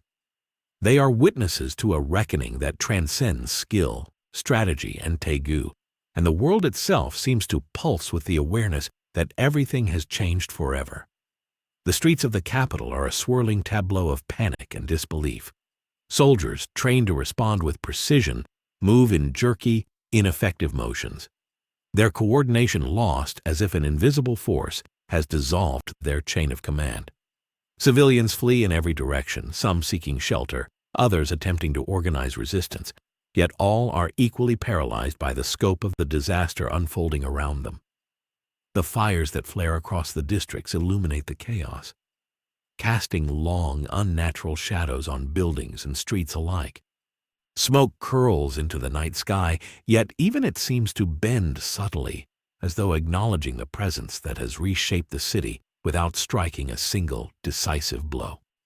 Lucifer walks slowly through the square, each step deliberate, unhurried, a calm eye in the storm of chaos. His presence radiates inevitability, a quiet yet irresistible pull that renders hesitation contagious. Soldiers halt mid-step, weapons slipping from their grasp, while those attempting to enforce order find their own instincts betraying them. Every attempt at command falters as if the very idea of authority has been rendered obsolete. Buildings that once symbolized the empire's control, palaces, armories, and administrative halls, stand intact but hollow. Their influence evaporated like mist under the weight of inevitability. Esdeath, standing near the center of the chaos, surveys the streets with a mixture of awe and disbelief. Her tegu continues to coil frost around her like a storm given form, yet she realizes fully that raw power alone cannot re-establish control here. Every strike she might have used to assert dominance now seems irrelevant. She sees her soldiers falter, her strategies crumble, and the proud structure of the empire's authority dissolve in real time. Her eyes, sharp and calculating, catch every ripple of disruption, every moment of hesitation, every instance of instinct succumbing to inevitability. For the first time, she faces a collapse she cannot influence, a failure born not of opposition, but of principle. Night Raid moves carefully across rooftops, observing without interference. Akame's eyes sweep over the streets below, cataloging every soldier, every civilian, every fragment of collapsing infrastructure. Tatsumi's fists tighten as he watches guards surrender mid-charge, as entire districts erupt in panic as Tegu fails to function, useless in the presence of a force beyond comprehension. The lesson crystallizes with terrifying clarity. This is not a fight for survival in the traditional sense. This is a witness to the unraveling of a civilization, and the observers must navigate it carefully or risk being swept aside by consequences they cannot predict.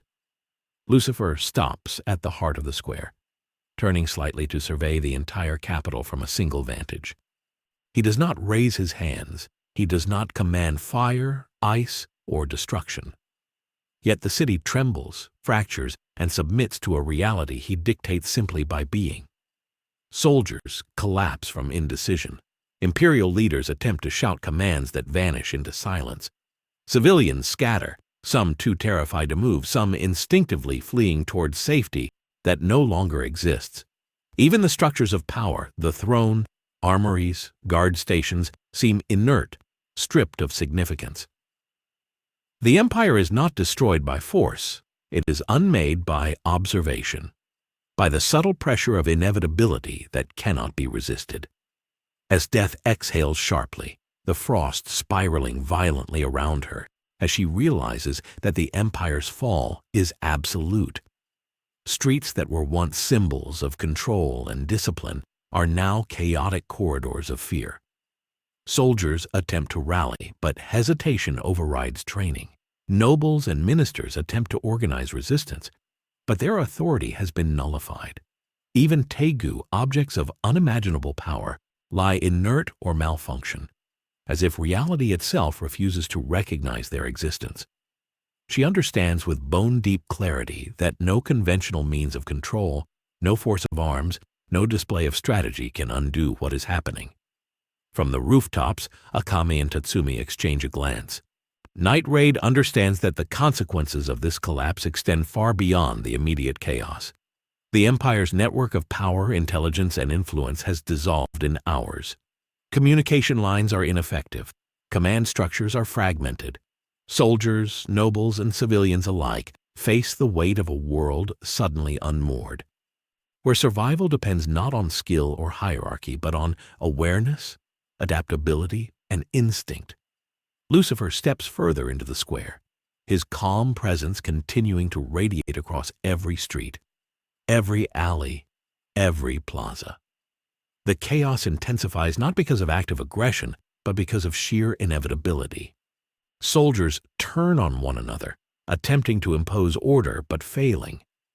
Citizens run toward streets that are no safer than the ones they left. Fires flare and collapse haphazardly. The Imperial archives, once the repository of knowledge and command, sit untouched but irrelevant. Every aspect of the Empire's authority disintegrates naturally, unassisted, a complete collapse orchestrated not through force, but through presence. Esdeath surveys the devastation, her frost storm coiling violently, recognizing a profound truth. The Empire is no longer a structure of power, but a landscape of consequence. Her soldiers, trained to dominate and enforce, wander aimlessly. Her strategies, once unassailable, are nullified by the subtle weight of a force beyond comprehension. She feels a mix of exhilaration and dread, knowing that she has witnessed the most complete unraveling of human authority in her life. Night Raid remains hidden on rooftops, observing the crumbling city below.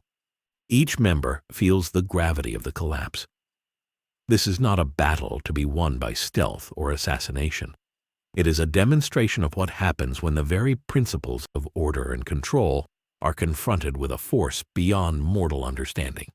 Streets burn, soldiers fall, civilians panic, and the Empire's institutions collapse. No blade, no strategy, no tegu can influence this. The only rule now is presence, inevitability, and the subtle alignment of consequence orchestrated by a being who needs neither violence nor decree. Lucifer finally pauses at the square's center, observing the full extent of the chaos he has wrought without raising a single weapon. Fires flare in random districts. Soldiers collapse mid-patrol. Civilians scream or flee, uncertain whether the world has gone mad or whether they simply see truth for the first time. Esdeath exhales sharply, frost spiraling around her violently, and understands that even her unmatched strength cannot reverse what has occurred. The Empire has fallen in a single night, not by conventional battle, but by the unstoppable, undeniable presence of one being capable of bending consequence itself. The night hums with the residual energy of collapse. Streets are chaotic, fires flare and die, and the cries of both soldiers and citizens echo through the empty corridors of the once proud capital. Night Raid watches, Akame's eyes sharp, Tatsumi's body tense. Every member aware that what they witness transcends any previous understanding of power. The Empire has ceased to function. Authority has evaporated, and reality itself seems altered by a presence that has rewritten the rules of dominance, survival, and consequence. Esdeath exhales, frost swirling violently around her, eyes fixed on the man who has undone decades of control without a single conventional strike. The lesson is clear. Power is fragile. Authority is illusory, and the consequences of presence can outweigh the might of armies, the sharpness of blades, and the precision of strategy.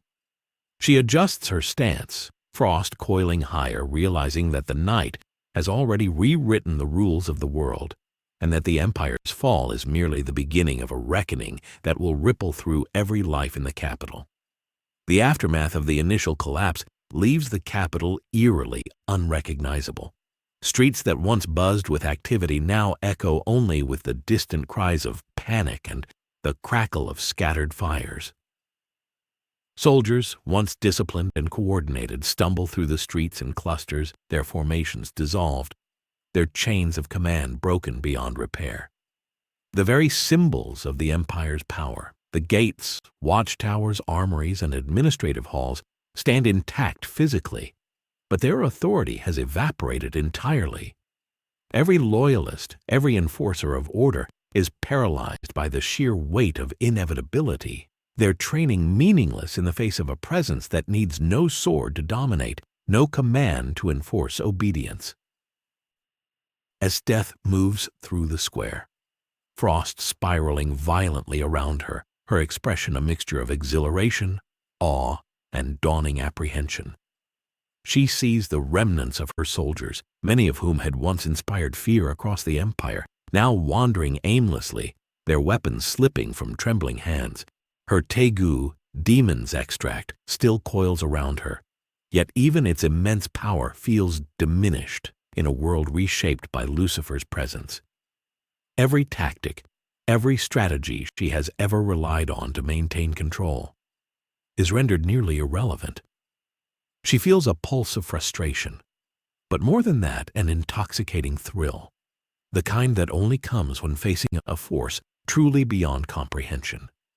In the avenues and alleys, civilians move with hesitancy, unsure where to go, what to believe, or who to obey. Fires flare in haphazard patterns, some ignited by fear, some by accident, and some by soldiers misjudging the chaos. Markets collapse, merchants flee without goods, and cries of confusion echo from street corners.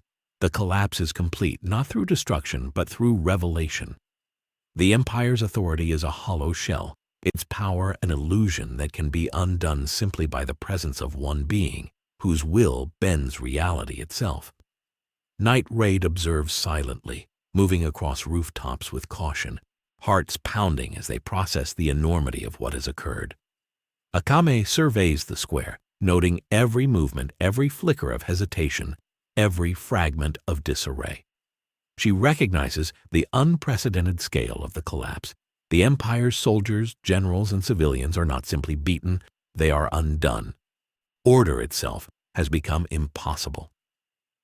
Tatsumi watches closely, hands clenched, realizing that no prior mission, no assassination, no amount of strategy could have brought about a collapse of this magnitude in such a short time. He understands that what they are witnessing is not merely a defeat, but a fundamental rewriting of power, authority, and consequence. As Death's gaze sweeps over the streets and plazas, she sees the empire she has protected with unwavering loyalty reduced to chaos. Nobles scramble through corridors once reserved for authority, shouting orders that fall into silence. Soldiers trained to dominate and enforce now stumble in confusion, sometimes attacking allies by mistake. Even Tegu, instruments of immense destructive capacity, fail to operate correctly, as if the very universe has declared that their influence is null here. She exhales sharply, the frost coiling higher, spiraling violently, recognizing that the Empire's collapse is both complete and instantaneous. Lucifer moves through the center of the chaos, every step deliberate. He does not strike, he does not attack, and yet the effects of his presence are absolute. The very air seems to bend to him, subtle tremors rippling through the streets, buildings, and citizens alike. Soldiers stop mid-step, their training and discipline forgotten. Citizens flee or freeze, unable to comprehend what they are witnessing. The city is undone not by battle but by inevitability, a silent decree that the structures of power are meaningless in the face of one being who exists beyond conventional comprehension. Esdeath tightens her grip on her spear, frost whipping violently around her as she realizes that her attempts to restore order or reassert control would be futile. Every soldier she once commanded is lost in panic. Every strategy she could employ is rendered meaningless, and even the power of demon's extract feels inadequate in comparison to the authority that bends reality itself. Her mind races, analyzing options, assessing risks, but all calculations return the same grim conclusion. The Empire has fallen, and nothing within her arsenal or experience can reverse it. Night Raid continues their cautious descent from the rooftops. Akame's eyes remain fixed on the city, every detail catalogued with precision. They see soldiers abandoning posts, nobles hiding, civilians scattering, fires erupting unpredictably, and Tegu rendered useless by the unseen weight of power. Tatsumi's heart pounds, understanding fully that what they are witnessing is not just a collapse of an empire, but the demonstration of an authority that transcends mortal comprehension. Every instinct screams caution. Every rational thought demands observation. They are witnesses to a force capable of reshaping the world without a single conventional act of violence. In the palace, the honest prime minister crouches amidst broken furniture, scrolls scattered across the floor, clutching at the remnants of authority that have no meaning. Commands shouted into empty corridors are ignored. Tegu sit untouched, useless against a presence that makes the very act of dominance irrelevant. His face is pale, eyes wide, and for the first time he recognizes that authority without consequence is nothing. The empire he has helped maintain and manipulate has vanished under the subtle but absolute weight of a force beyond understanding. Esdeath steps forward, frost still coiling violently around her, surveying the destruction of everything she once held absolute. She sees her soldiers falter, streets littered with confusion, and the institutions of the empire crumbling silently. Even the buildings, once symbols of control and strength, now feel inert, hollow, and meaningless. Her heart pounds with a mixture of exhilaration and apprehension. This is not destruction wrought by combat. It is a collapse orchestrated by principle and presence alone, and the lesson is terrifyingly clear. Power is meaningless if it cannot bend reality itself. Lucifer pauses at the center of the square, allowing the chaos to unfold around him without interference. Fires flare and die, soldiers collapse mid-step, citizens scatter, and the capital is rendered unrecognizable in a single night. The empire's fall is not a story of battle, rebellion, or subterfuge. It is the unmaking of authority itself. Night Raid watches silently from above, hearts racing, realizing that the consequences of this night will ripple through the entire world. The empire has fallen, not because it was weak, but because it faced a presence that rewrites the rules by which power and control operate. As death exhales one final time, frost spiraling violently like a storm alive with intent, her eyes fixed on Lucifer. She knows, with absolute clarity, that the empire's collapse is complete. Soldiers, nobles, citizens, and institutions alike have been undone. Authority no longer exists. Power no longer holds meaning. And the night air vibrates with the understanding that the world has shifted irreversibly, all because of a presence that requires no violence to unmake everything that once seemed unshakable. The capital lies in ruins, not burned to the ground, not shattered by war, but dismantled in principle. Streets echo with panic, plazas are filled with confusion, and the structures of government are hollowed by inevitability. Night Raid observes silently, Akame and Tatsumi understanding the magnitude of what has happened. The empire has been undone in a single night, and the consequences of this collapse will extend far beyond the city, far beyond the empire, and far beyond any expectation of survival. The world itself seems to pause, trembling under the subtle yet absolute weight of a presence that has rewritten the rules of reality itself. The air is heavy with the remnants of collapse, streets still smoking from scattered fires, buildings echoing with the distant clatter of abandoned weapons, and the silent weight of authority extinguished. Night Raid moves cautiously through the capital, each step measured, senses on high alert, yet the tension is different from any battle they have faced before. There is no coordinated enemy, no predictable threat, only the oppressive, almost tangible presence of Lucifer moving calmly through the square. Akame's eyes scan the streets, cold, calculating, yet beneath her usual composure lies the weight of a decision she has never been forced to make. When the rules of combat, survival, and morality are no longer clear, what does one choose to do? Her mind races as she takes in the chaos surrounding them. Soldiers stumble, civilians panic, and the empire lies fractured in every conceivable way. The world she fought to protect, the stability she believed in, has been dismantled without a single direct strike. Her instincts scream to act, to restore order, to punish or control. Yet every impulse clashes with the realization that conventional measures are useless. She feels Tatsumi's presence behind her, a silent anchor in the storm. Yet even his strength cannot influence what has occurred. She realizes that the next move will define more than the outcome of this night.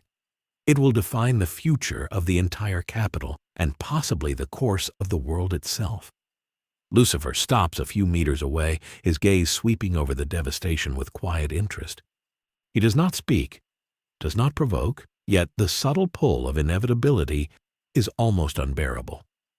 Every instinct Akame possesses tells her to strike, to neutralize a threat, to act decisively. Yet she knows instinct alone will not suffice. There is no enemy to defeat in a traditional sense, no objective that can be won with blades or skill.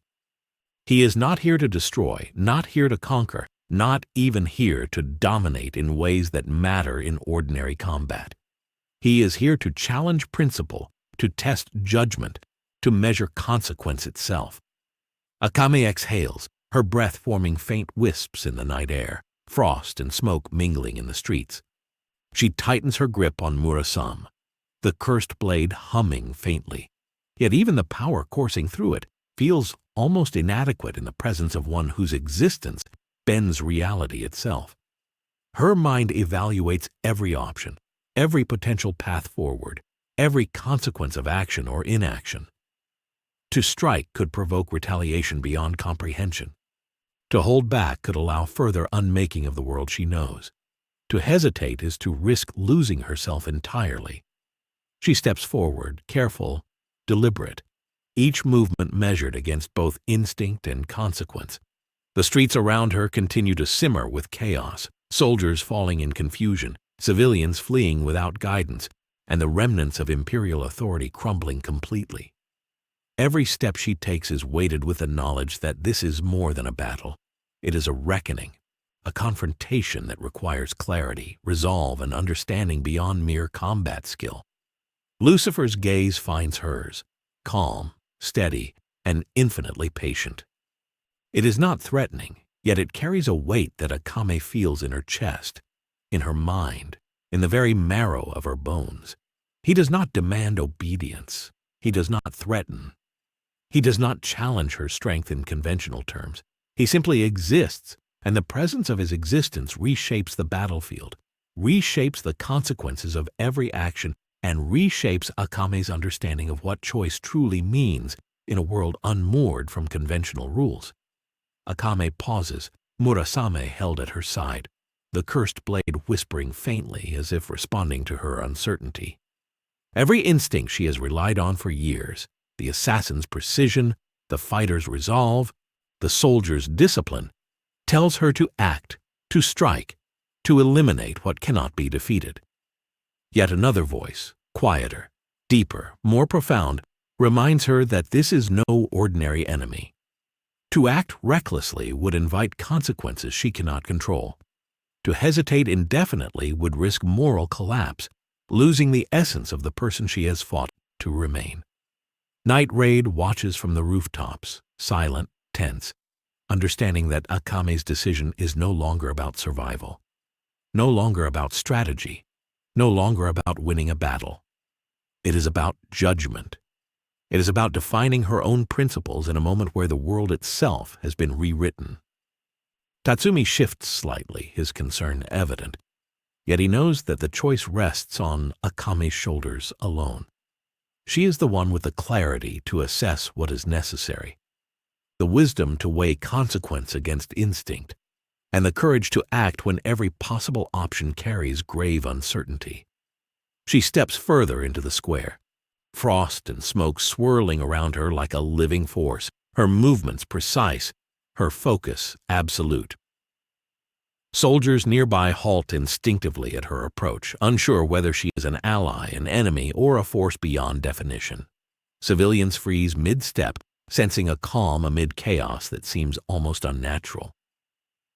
Akame's mind works rapidly, evaluating every potential outcome of interaction with Lucifer. There is no conventional strategy, no assassination plan, no combination of strikes that can guarantee control or success. There is only judgment, awareness, and the courage to act in a world that has been unmade and remade by a presence beyond comprehension. Lucifer tilts his head slightly, observing her with the faintest hint of curiosity. The weight of his gaze is not oppressive, yet it carries the subtle authority of inevitability. He does not speak. He does not command. He simply waits, a test in motion, giving Akame space to exercise choice, to determine her path, to act with understanding of consequence rather than instinct alone. Every moment stretches, every heartbeat counts, and Akame feels the gravity of what must come. Her eyes sweep the square once more, taking in soldiers stumbling in confusion, civilians panicked, and the empire utterly fractured. The collapse is complete, irreversible, and the city itself seems to hold its breath. Every decision she has made in her life has led to this moment, a single choice, defining not only her destiny, but the potential trajectory of the world she knows. She tightens her grip on Murasame, feeling the cursed blade hum faintly, a reminder of her power, yet also of the limitations of power in this new reality. Akame breathes deeply, centering herself, the wind carrying the scent of smoke, frost, and chaos. Her mind is clear, focused, and precise, weighing the impossible. To act decisively against Lucifer could unleash consequences beyond comprehension. To hold back entirely risks letting the balance of the world remain at the mercy of inevitability. She understands fully that the choice is not about victory, not about dominance, not about combat. It is about principle, judgment, and defining what it means to act in a world that no longer obeys the conventional rules of strength or strategy. She steps closer to Lucifer, every movement deliberate, calculated, and filled with the weight of inevitability. Night Raid watches silently, understanding that this confrontation is no longer about their own actions. It is Akame's moment, the apex of her decision-making, where courage, clarity, and consequence converge. Tatsumi's eyes remain fixed on her, a mixture of concern and trust, knowing that whatever choice she makes will define the night, the capital, and perhaps the entire empire in ways that cannot be reversed. Akame's eyes meet Lucifer's once more, unwavering, precise, full of understanding and resolve. She feels the weight of the world pressing against her, the knowledge that the empire lies in ruins, that soldiers and civilians alike are suspended in panic and confusion, that the consequences of every action and inaction will echo across the city. She breathes in, centering herself for the choice that will define the fate of the capital, the balance of power, and her own principles as an assassin and a protector of life. Her hand tightens on Murasame, every muscle coiled, every thought precise. The streets remain chaotic, the fires flicker, and the presence of Lucifer remains a constant silent force that bends reality with the quiet authority of inevitability. Akame understands that her decision is not about survival, victory, or even morality in conventional terms. It is about understanding consequences, exercising judgment, and choosing a path in a world where the old rules no longer apply. The city seems to hold its breath. Soldiers stumble, civilians freeze, and even the ruins of imperial authority pause in anticipation. Night Raid observes silently, Akame's decision rippling through every layer of chaos, tension, and uncertainty. The moment stretches, charged with the weight of the impossible. Akame knows the choice she makes now will be remembered not for its strength, but for its clarity, its understanding, and its courage in the face of a reality reshaped by presence alone. Her gaze hardens, mind sharp, heart steady. She steps fully into the square, frost and smoke swirling around her like extensions of her will. Every instinct, every calculation, every ounce of judgment converges. This is the moment, the apex of decision. Akame's final choice in the presence of Lucifer will determine not just the night, not just the capital, but the understanding of power, consequence, and morality in a world where all conventional rules have been rewritten. Akame stands at the center of the shattered square, the weight of inevitability pressing against her with every heartbeat. The chaos around her, the stumbling soldiers, screaming civilians, and the ruins of imperial authority feels distant, almost surreal compared to the tension within her own mind. She can feel Murasame vibrating faintly in her hand, as if sensing her uncertainty and urging her to act. Yet even the cursed blade cannot provide the clarity she needs. This is not a fight that can be won with speed, precision, or lethal skill. This is a confrontation that tests judgment, morality, and the understanding of consequence itself. Lucifer's presence remains calm, deliberate, and unwavering. He does not speak, but his gaze carries a weight that seems to measure Akame's resolve, her principles, and her ability to choose wisely under impossible conditions. Every instinct she has trained for over her lifetime, the assassin's patience, the soldier's discipline, the fighter's awareness, conflicts with the knowledge that conventional action could unleash outcomes she cannot control. Every option she considers carries risk, and every hesitation is amplified by the quiet certainty of his existence. She realizes that she cannot simply strike, cannot simply hold back, and cannot rely on instinct alone. She must act with precision, not only in movement, but in moral clarity. She steps carefully through the square, each movement deliberate, eyes scanning every street, every building, every figure. Soldiers stumble past her, some frozen in fear, some trying futilely to rally their comrades. Civilians huddle in doorways or flee blindly into streets that offer no safety. Fires flare and die unpredictably, their chaos mirrored by the collapse of social order. And all around, the presence of Lucifer bends the reality of the city, subtly, inexorably, making every action and inaction feel heavier, more consequential, more irreversible. Akame's mind races, assessing the balance of power in a world suddenly unmoored. To act aggressively against Lucifer could provoke retaliation beyond comprehension. To remain passive risks allowing a force whose influence she cannot measure to reshape the world according to principles she cannot foresee. And yet to delay indefinitely is a choice in itself, one that could condemn not only herself, but the people still struggling to survive within the capital. Every step, every thought, every heartbeat weighs with the knowledge that the wrong choice could cost lives, cities, or even the moral compass she has fought to maintain through years of death, chaos, and survival. Tatsumi moves closer, though silently, a supporting presence. He can feel the tension radiating from Akame, the burden of a decision that no mortal could face lightly. His instincts as a fighter urge action, but he restrains himself, trusting Akame's judgment. Night Raid watches from the rooftops, silent and tense, their focus entirely on her. Akame knows that their fate, the fate of the remaining civilians, and the direction of the capital now rests in her hands. This is no longer a simple battle. This is a test of discernment, courage, and clarity in a world where every rule has been rewritten. She steps closer to Lucifer, frost and smoke coiling around her like extensions of her will.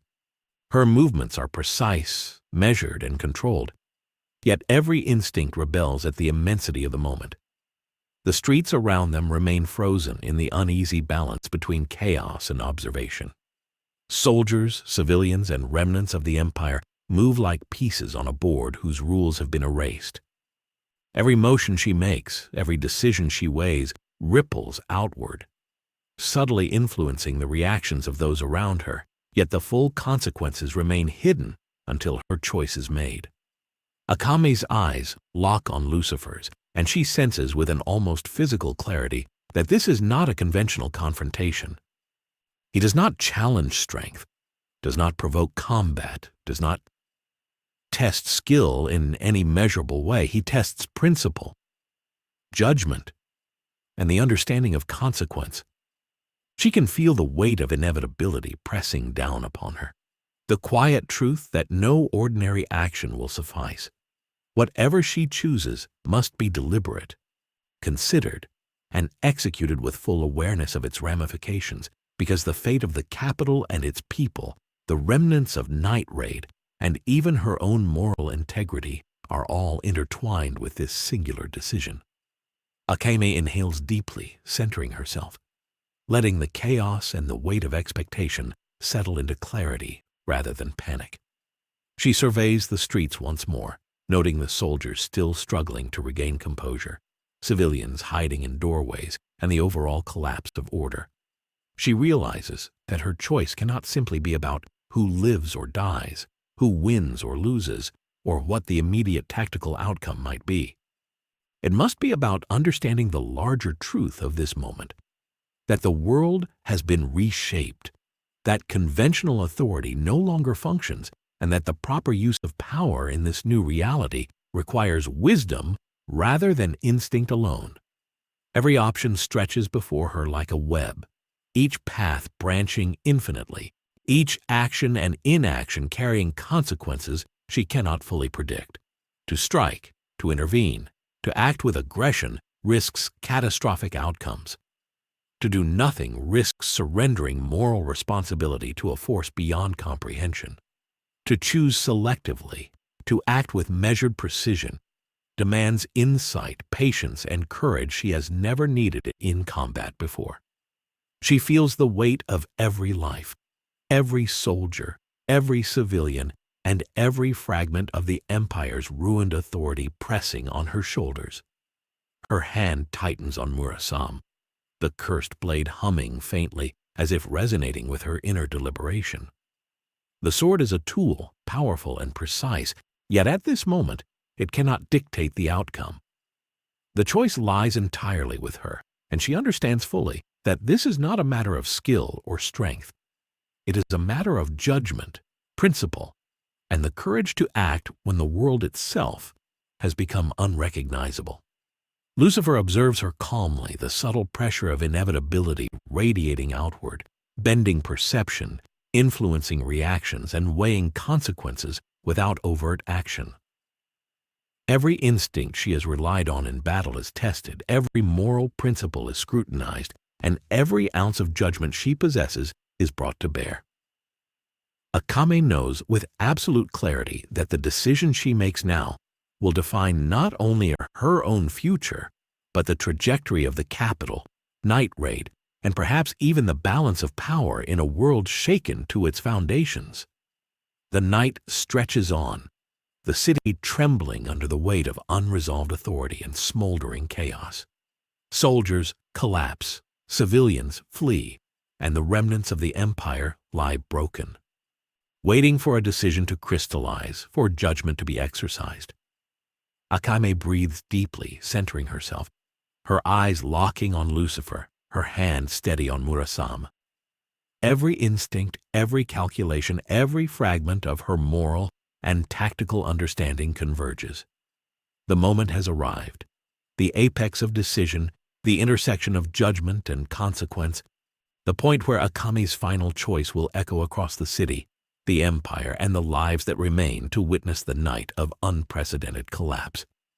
Akame stands in the center of the square, every fiber of her being taut with focus. The streets around her remain fractured, a chaotic dance of panic and confusion that mirrors the turbulence inside her own mind. Soldiers stumble over each other, civilians freeze mid-step, fires flare unpredictably, and the ruins of the Empire's authority stretch endlessly before her. She knows that conventional combat, stealth, or strategy are meaningless at this moment. What matters is clarity, judgment, and the courage to act with full awareness of consequence. Murasame hums faintly in her hand, a constant reminder of her power, yet she understands that this power alone cannot dictate the outcome. Lucifer watches her calmly, his presence radiating inevitability.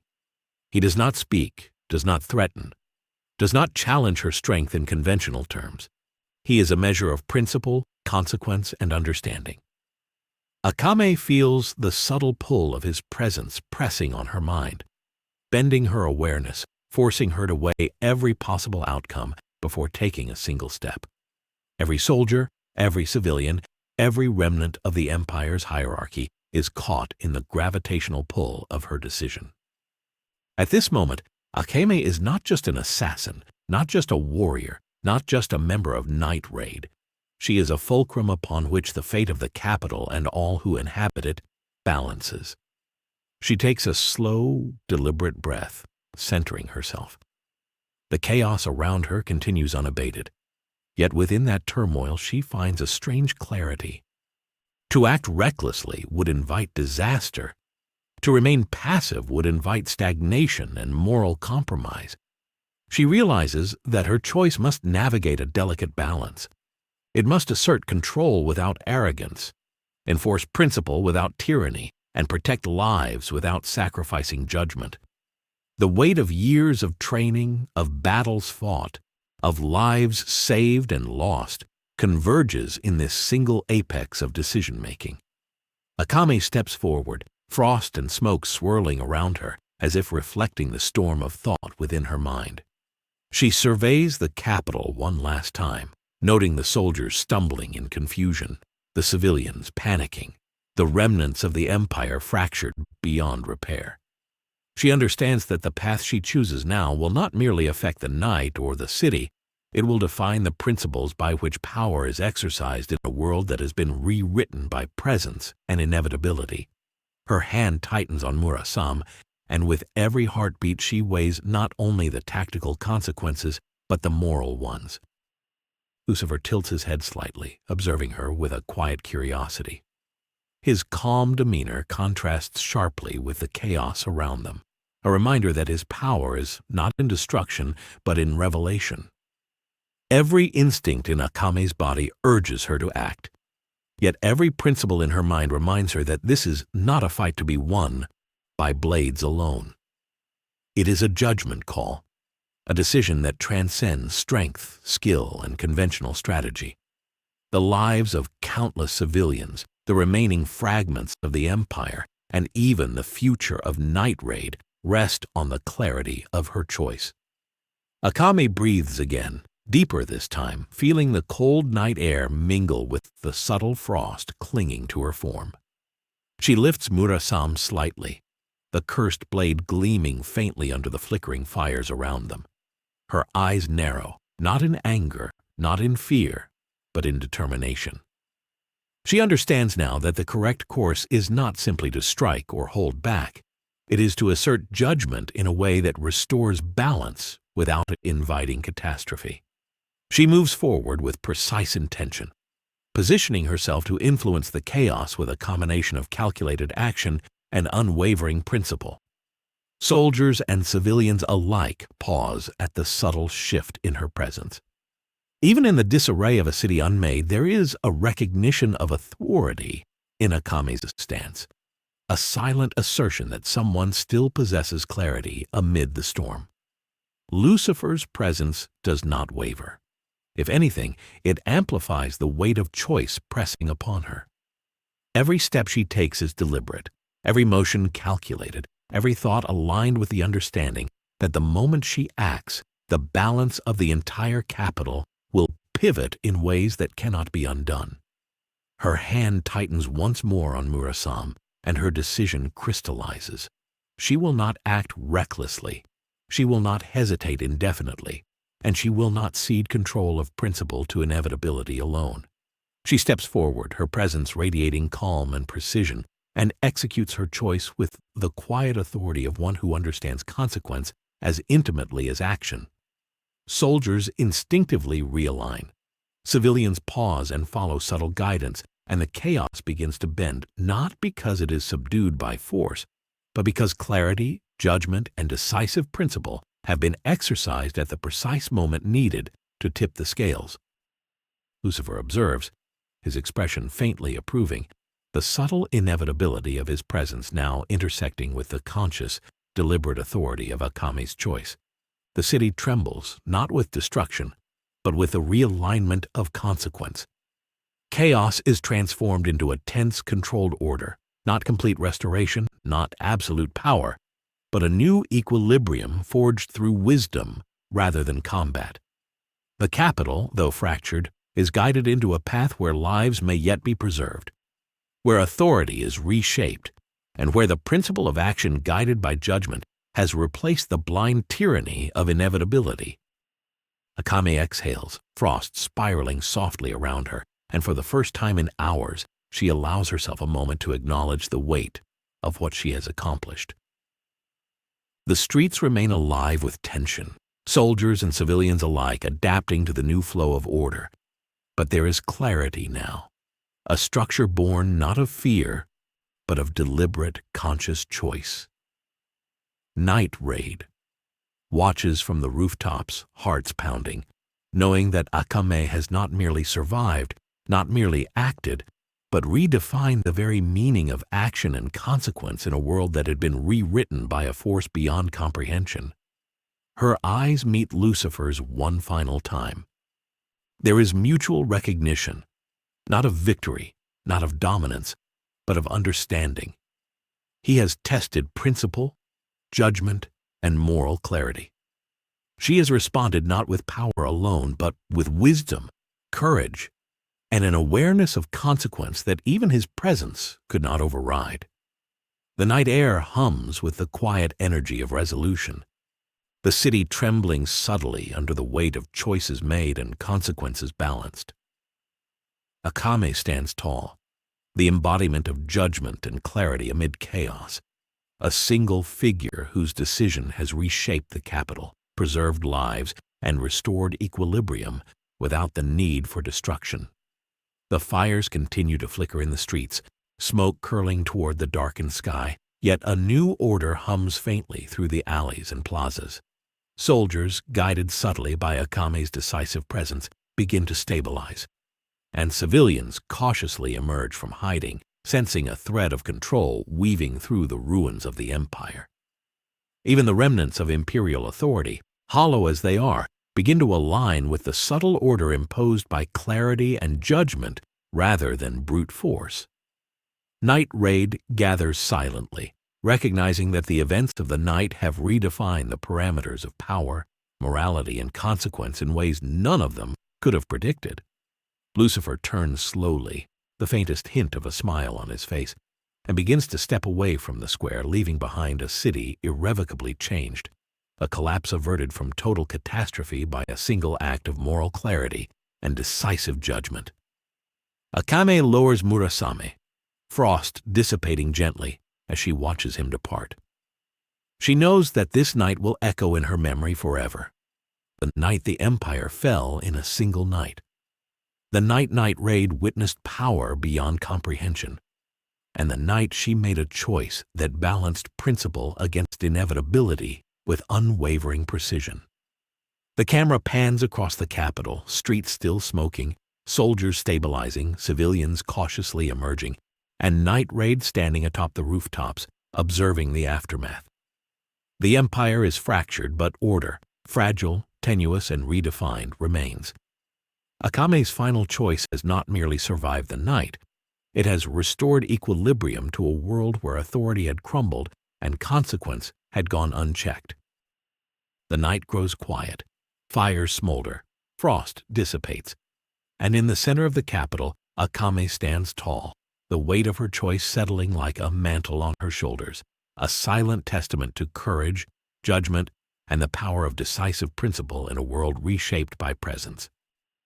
And with that, the night ends not with a victor in battle, but with the quiet resolution of one who understands that sometimes the most powerful act is the choice itself. Thank you for watching. If you enjoyed witnessing Akame's final choice and the collapse of the empire, hit the like button, subscribe, and comment below with what you would have done in her place. Stay tuned for more multiverse confrontations right here on Lore City.